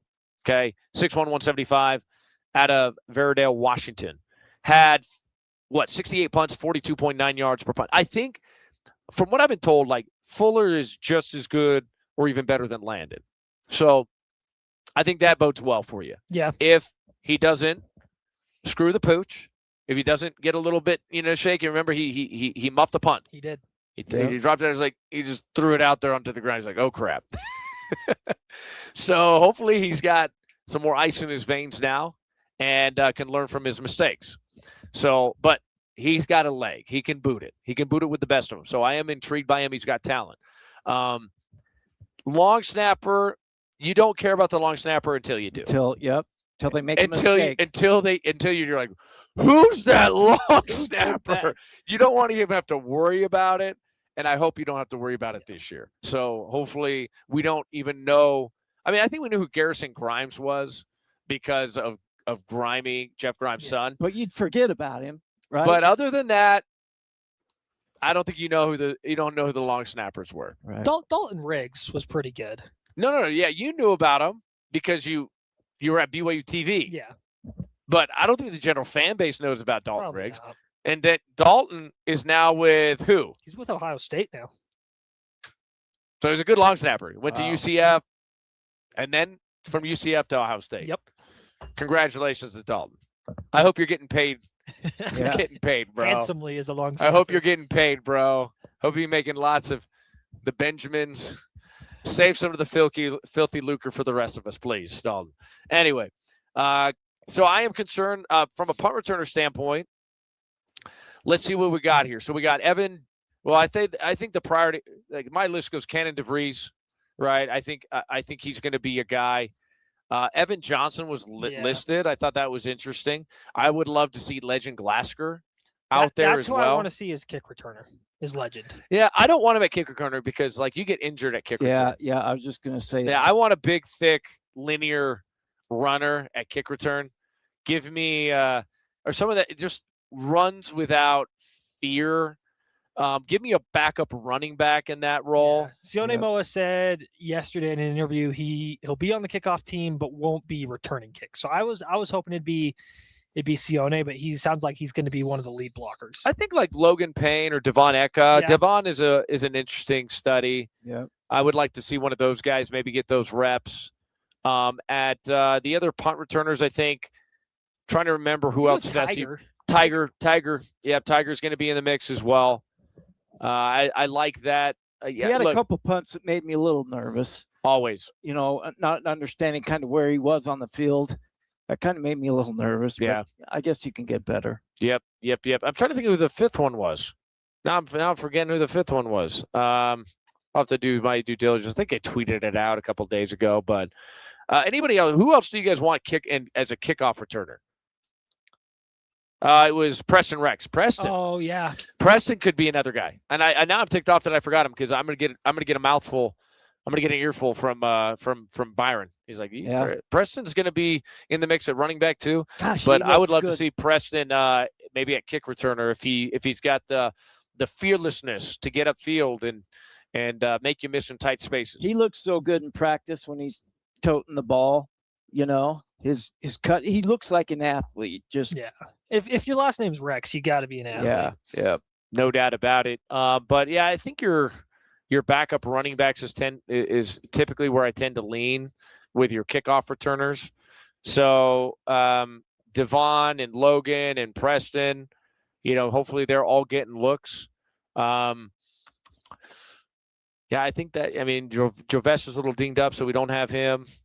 Journey Tonga would be interesting. 5'8", 198, the freshman at Lawndale, California. He's got some scoot to him. He's got some wiggle to him. I like him. And I think those are the guys that I'd probably look at. I don't know if I'd put any wide receivers back there. Wide receivers don't like to get hit. Nope. Very rarely. I mean, they'll punt return because you're kind of protected in that space, but they have to kind of gather themselves before they make an open field tackle. They tend to get alligator arms a little more than anybody else.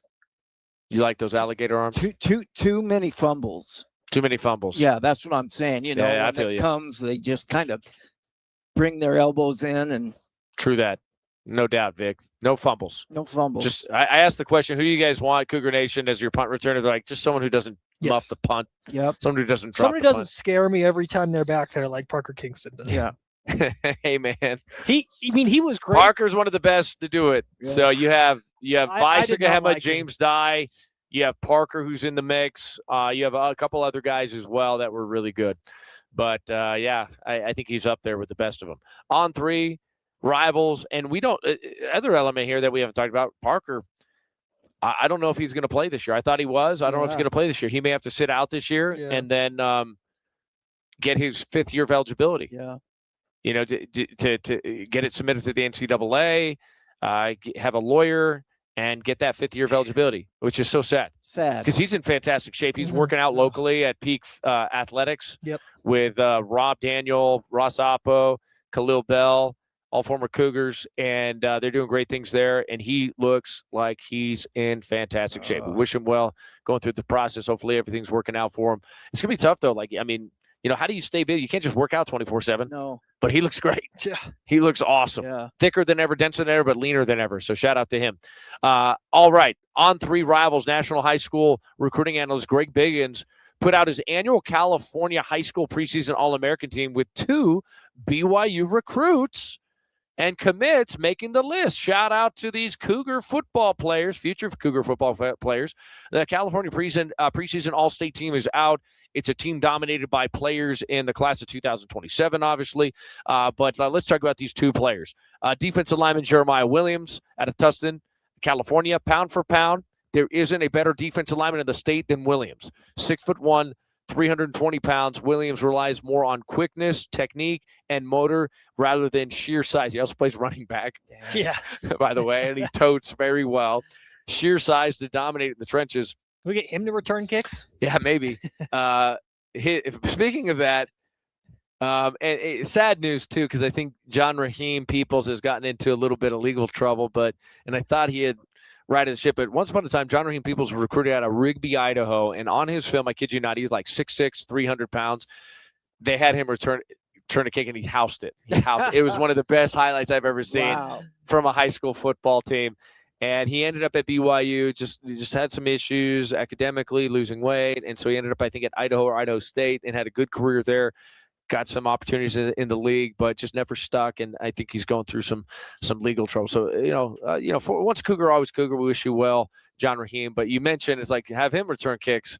I've seen it before from a much bigger human than that at 6'1", 320. At any rate, he is incredibly strong. Lives on the other side of the line of scrimmage. He's penetrative, right, in nature. He's also a stud red zone running back, he mentions, Greg Biggins, and should put up big numbers on both sides of the ball. So Jeremiah Williams, a 4-star defensive lineman committed to BYU Cougars. But check this out, another Rex in the mix. Yep. Jackson Rex, San Clemente, BYU. Rex is one of the most underrated players out of the West. But few are as impactful on both sides of the ball. He's a high-level receiver, but we really like him at safety. Greg Biggins states, and that's where he'll play in college. He was one of the just 3 players last season who had double-digit TD catches and 5 interceptions, and is one of the most instinctive football players in the region. He's a plus athlete as well, and looks primed for a monster year. 2 players on the All-American list in the the California high school preseason All-American team. Shout out to those 2 players, Jeremiah Williams and Jackson Rex. Some basketball news. BYU has emerged as a front-runner for Michigan State big man transfer Jackson Kohler after 4 seasons at Michigan State with Tom Izzo. Jackson Kohler is pursuing an additional year of college eligibility, and the Colorado court ruling granted him a 5th year, but it did not allow him to enter the transfer portal. So Kohler has since filed a lawsuit in California seeking an injunction that would permit him to transfer if approved.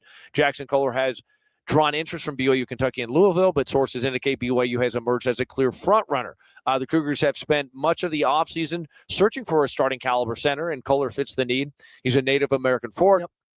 Less than, he's an RM and a member of the Church of Jesus Christ of Latter-day Saints. He knows how to play defense as well as be a great. He's a double-double machine. I mean, he almost had 30 minets a game last year and really proved himself. He's almost like 13 points, 9 rebounds a game. Kentucky has shown interest, but has not gained as much traction. I don't know what the history is between Mark Pope and Jackson Kohler. But I know Mark Pope doesn't leave any stone unturned, but it looks like BYU's in the driver's seat here. If he becomes eligible, he cannot officially transfer until California lawsuit is resolved in his favor. Kebeketa is also putting his name on this. So if you don't get Jackson, do you need? I think BYU's at 14 players now, and so I think there's only 1 roster spot available. I mean, I don't know if you guys have looked at the roster lately, but I'm pretty certain that there's 14 players. I think the cap is 15. I thought Urbaniak, or however you say his name, I thought he put us at 13, so there may have been 1 more. But I don't expect BYU to get any more than 1 player. I think Kevin Young said that, like, if they get anyone out of this injunction and the whole lawsuit, it'll probably only be 1 person. So, well, like I said, I would love to have. I think the idyllic. If I give you the option between Jackson Kohler and Kebeketa, I know that's a very difficult decision. I'm taking Jackson Kohler. You go Jackson, right? Easy, yeah. Yeah. I would probably go that way too. I would love to have Keba back though. Would love to have Keba back too. 10 boards a game. I mean, wow. Yeah. Kohler is just like Keba's athletic. He's a freak, man. He's a freak, but sometimes I think he struggled against some of the bigger guys. Yeah. Well, I mean, from a stretch 4 standpoint, stretch 5 standpoint, Keba doesn't have that. He's a rim roller. Yeah. He's a pick and roll specialist. He's a dunking phenom. He's a great rebounder. But he just doesn't have the full skill set that you may need if you do want to, get to the Sweet 16 again and maybe survive and advance into an Elite 8 like Danny Ainge, the GOAT, once upon a time did. So, anyways, that's some basketball news and notes. BYU women's soccer is now 1-0, baby. Yep. All right, let's go. Jen Rockwood opened its 2026 regular season with a 2-1 victory at number 9 UCLA. Ellie Walbrook getting a little vengeance. I don't know if it's vengeance, but hey, shout out to Ellie Walbrook. The Are they engaged, or is Ellie and Fisher Ingersoll engaged? No, they're married. They're married. Okay, they're okay. I should know that. I'm sorry, Ellie. I apologize to the Wahlberg family. Fisher Ingersoll is a part of the BYU football team. He's playing wide receivers, looking to make some hay. And he's got on the special teams. Speaking of Fisher, he's got a little cousin or a brother. I don't know. I saw last name Ingersoll playing in the Little League World Series right now. Are you In serious? the regional tournament, there was a game today. Is your team Utah? Yeah, so they're in the mountain region right now. So the last three teams were Utah, Montana, and Nevada. Utah lost in extras to Nevada on Tuesday. So they were playing Montana today for the chance to go back to the championship. But winner gets to go represent Utah in Williamsport. Boom, represent the mountain region. So, love it, man. Love It's out that. of Alpine. So I'm assuming it's a little brother or cousin. Yeah, shout out to the Ingersoll family. BYU women's soccer, though, got a dub. Love that. BYU outshot UCLA 14-10, 7-4 on goal, and held a 4-3 edge in the corners in a physical match that featured 4 yellow cards. I love that. Yeah. Boom. 31 combined fouls. Okay. Wow. Come on and get physical. UCLA took a 1-0 lead in the 30th minute. Wow, that was late. Summers Oviatt answered 4 minutes later, finishing with her left foot after a defensive giveaway to tie the game at 1-1. She had also scored BYU's lone goal against the Bruins in last year's NCAA tournament. In the 60th minute, a free kick led to a sequence that ended with a shot off the post. Tolbert poked home the rebound for the decisive goal. Chelsea Peterson made key saves in goal, while Utah transfer Bella Woods contributed important defensive plays late. BYU continues to generate chances, including a header off the crossbar, but held on for a victory. The Cougars stay on the road Wednesday, August 19th at Wisconsin. Kickoff is at 6 p.m. Mountain Time and streams on the Big Ten Network. I was super excited about Brindley Tolbert getting in there to score freshman. So it was her first game. Crazy. They've had, the couple scrimmages. They had the scrimmage, the exhibition against Idaho State, but the ball bounced around probably 6 or 7 different girls before it got to Tolbert's foot. She poked it in there. Boom. So super exciting to see Rockwood. They've got a good team this year. Yeah. What are you projecting? What do you think? I think they've got a shot to run at the Big 12 tournament again. I don't think they'll win the regular season title. TCU is pretty good. They're going to be tough to beat. Colorado's also really good. Texas Tech is up there. Baylor as well. Yeah, they have Abby Sign transferred to Texas Tech, who's a former BYU soccer player. And so I would expect them to reach at least the Sweet 16 again. Goalkeeper competition going on right now between Chelsea Peterson and Peyton Collins, who's engaged to Isaiah Glasker. Shout out to IG and Peyton. So that one will be interesting. I think Collins just got back from her ACL injury, so she'll be starting here pretty soon. Okay. They're going to kind of trade off until there's a clear winner. So Love it. I think Collins is next up, starting at Wisconsin. So you know what they say about goalkeeper competitions? If you don't have if you have 2 goalkeepers, you don't have one. Yep. I don't know if that's what they say. I'll be honest. Hey, it sounds legit. It's just like the whole quarterback thing. You got 2 quarterbacks, you don't have one. Anyway, you can't have 2 goalkeepers. You can't have a competition going into the season. How are we going to win games? Right, baby. You know what I mean? No, I have no idea. I don't know what I'm talking about with soccer. So Okay, don't. Me either. They put me sideline reporting, so I've been learning a lot about soccer. That's recently, awesome, man. No, it's awesome. I got 2 daughters now, so I mean, I'm sure we're gonna have to go into the soccer realms. Yep. Oh, for sure. I have to get into that and see how it goes, and I'll have to learn the rules. Just offside stuff, man. I mean, just let them play. Just let them play. Just let them play. By the way, Ellie Walbrook has been named to the United Soccer Coaches Mac Herman Forwards to Watch list for the 2026 intercollegiate season. We love Ellie. She's actually worked here at Cougar Sports Media and ESPN The Fan. She's awesome.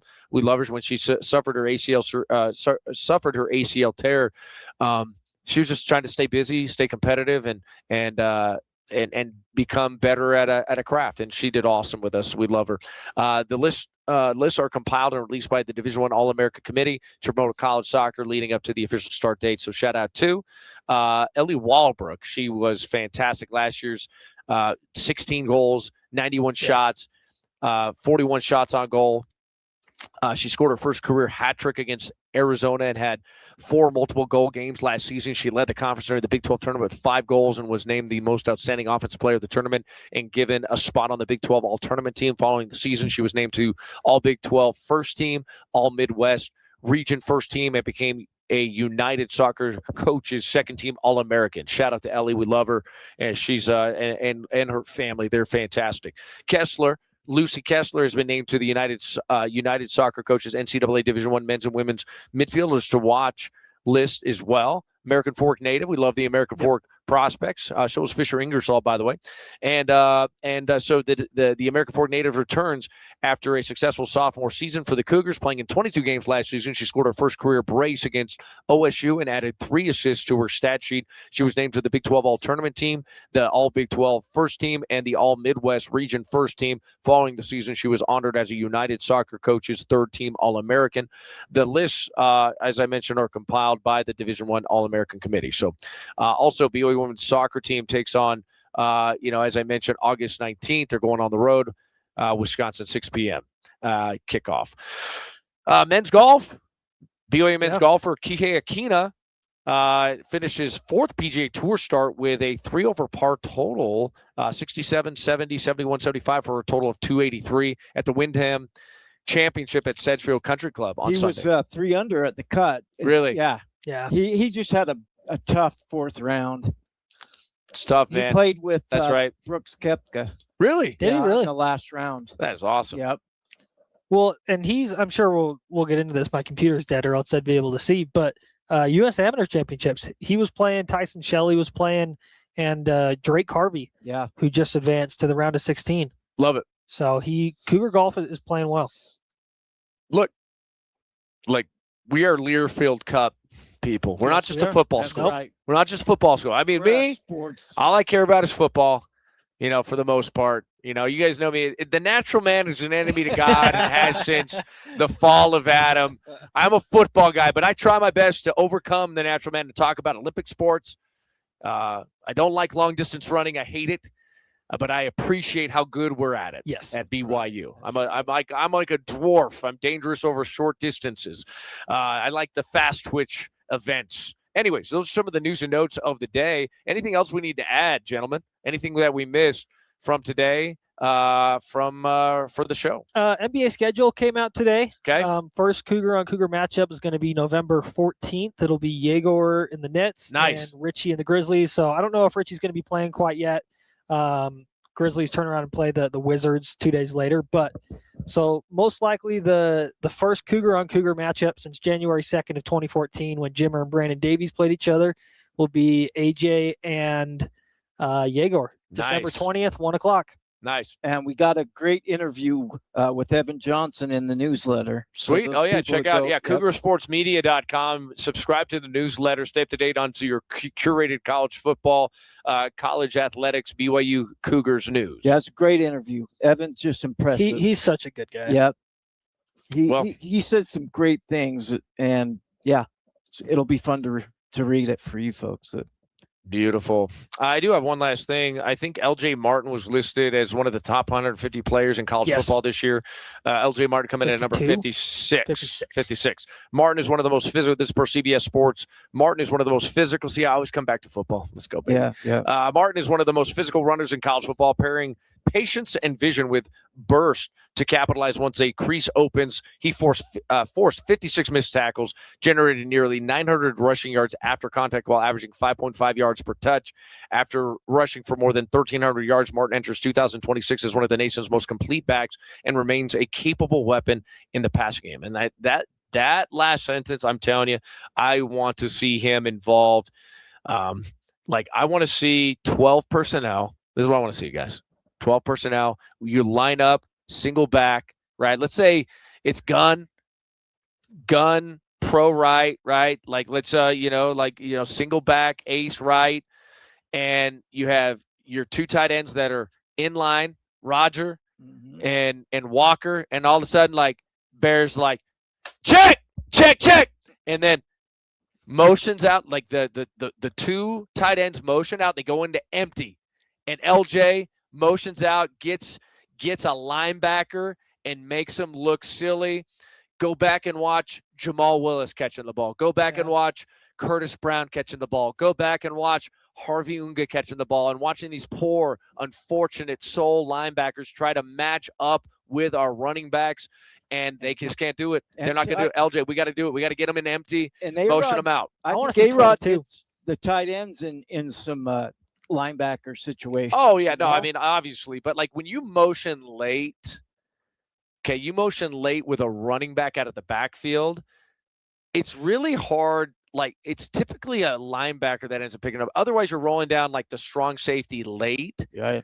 And you may be like, it's hard to be coming down and be in coverage at the same time, because if the running back has a two-way go, he'll do a little angle route and beat you inside. So it can be a little bit awkward for a safety coming down late with a really shifty, savvy running back like LJ. So watch out for that. I'm telling you, man, it'll be tough to guard. So, all right, guys, that's it. Our live stream, first official live stream here at Cougar Sports Media. Love all of Cougar Nation. Thanks for tuning in. Remember to support all of our sponsors, guys. We can't do our show without our sponsors. So give them an opportunity to earn your business. You always get the VIP products, VIP service, VIP discounts for all of our listeners. Ortho Pros of Utah, Royal Army, royalarmy.com.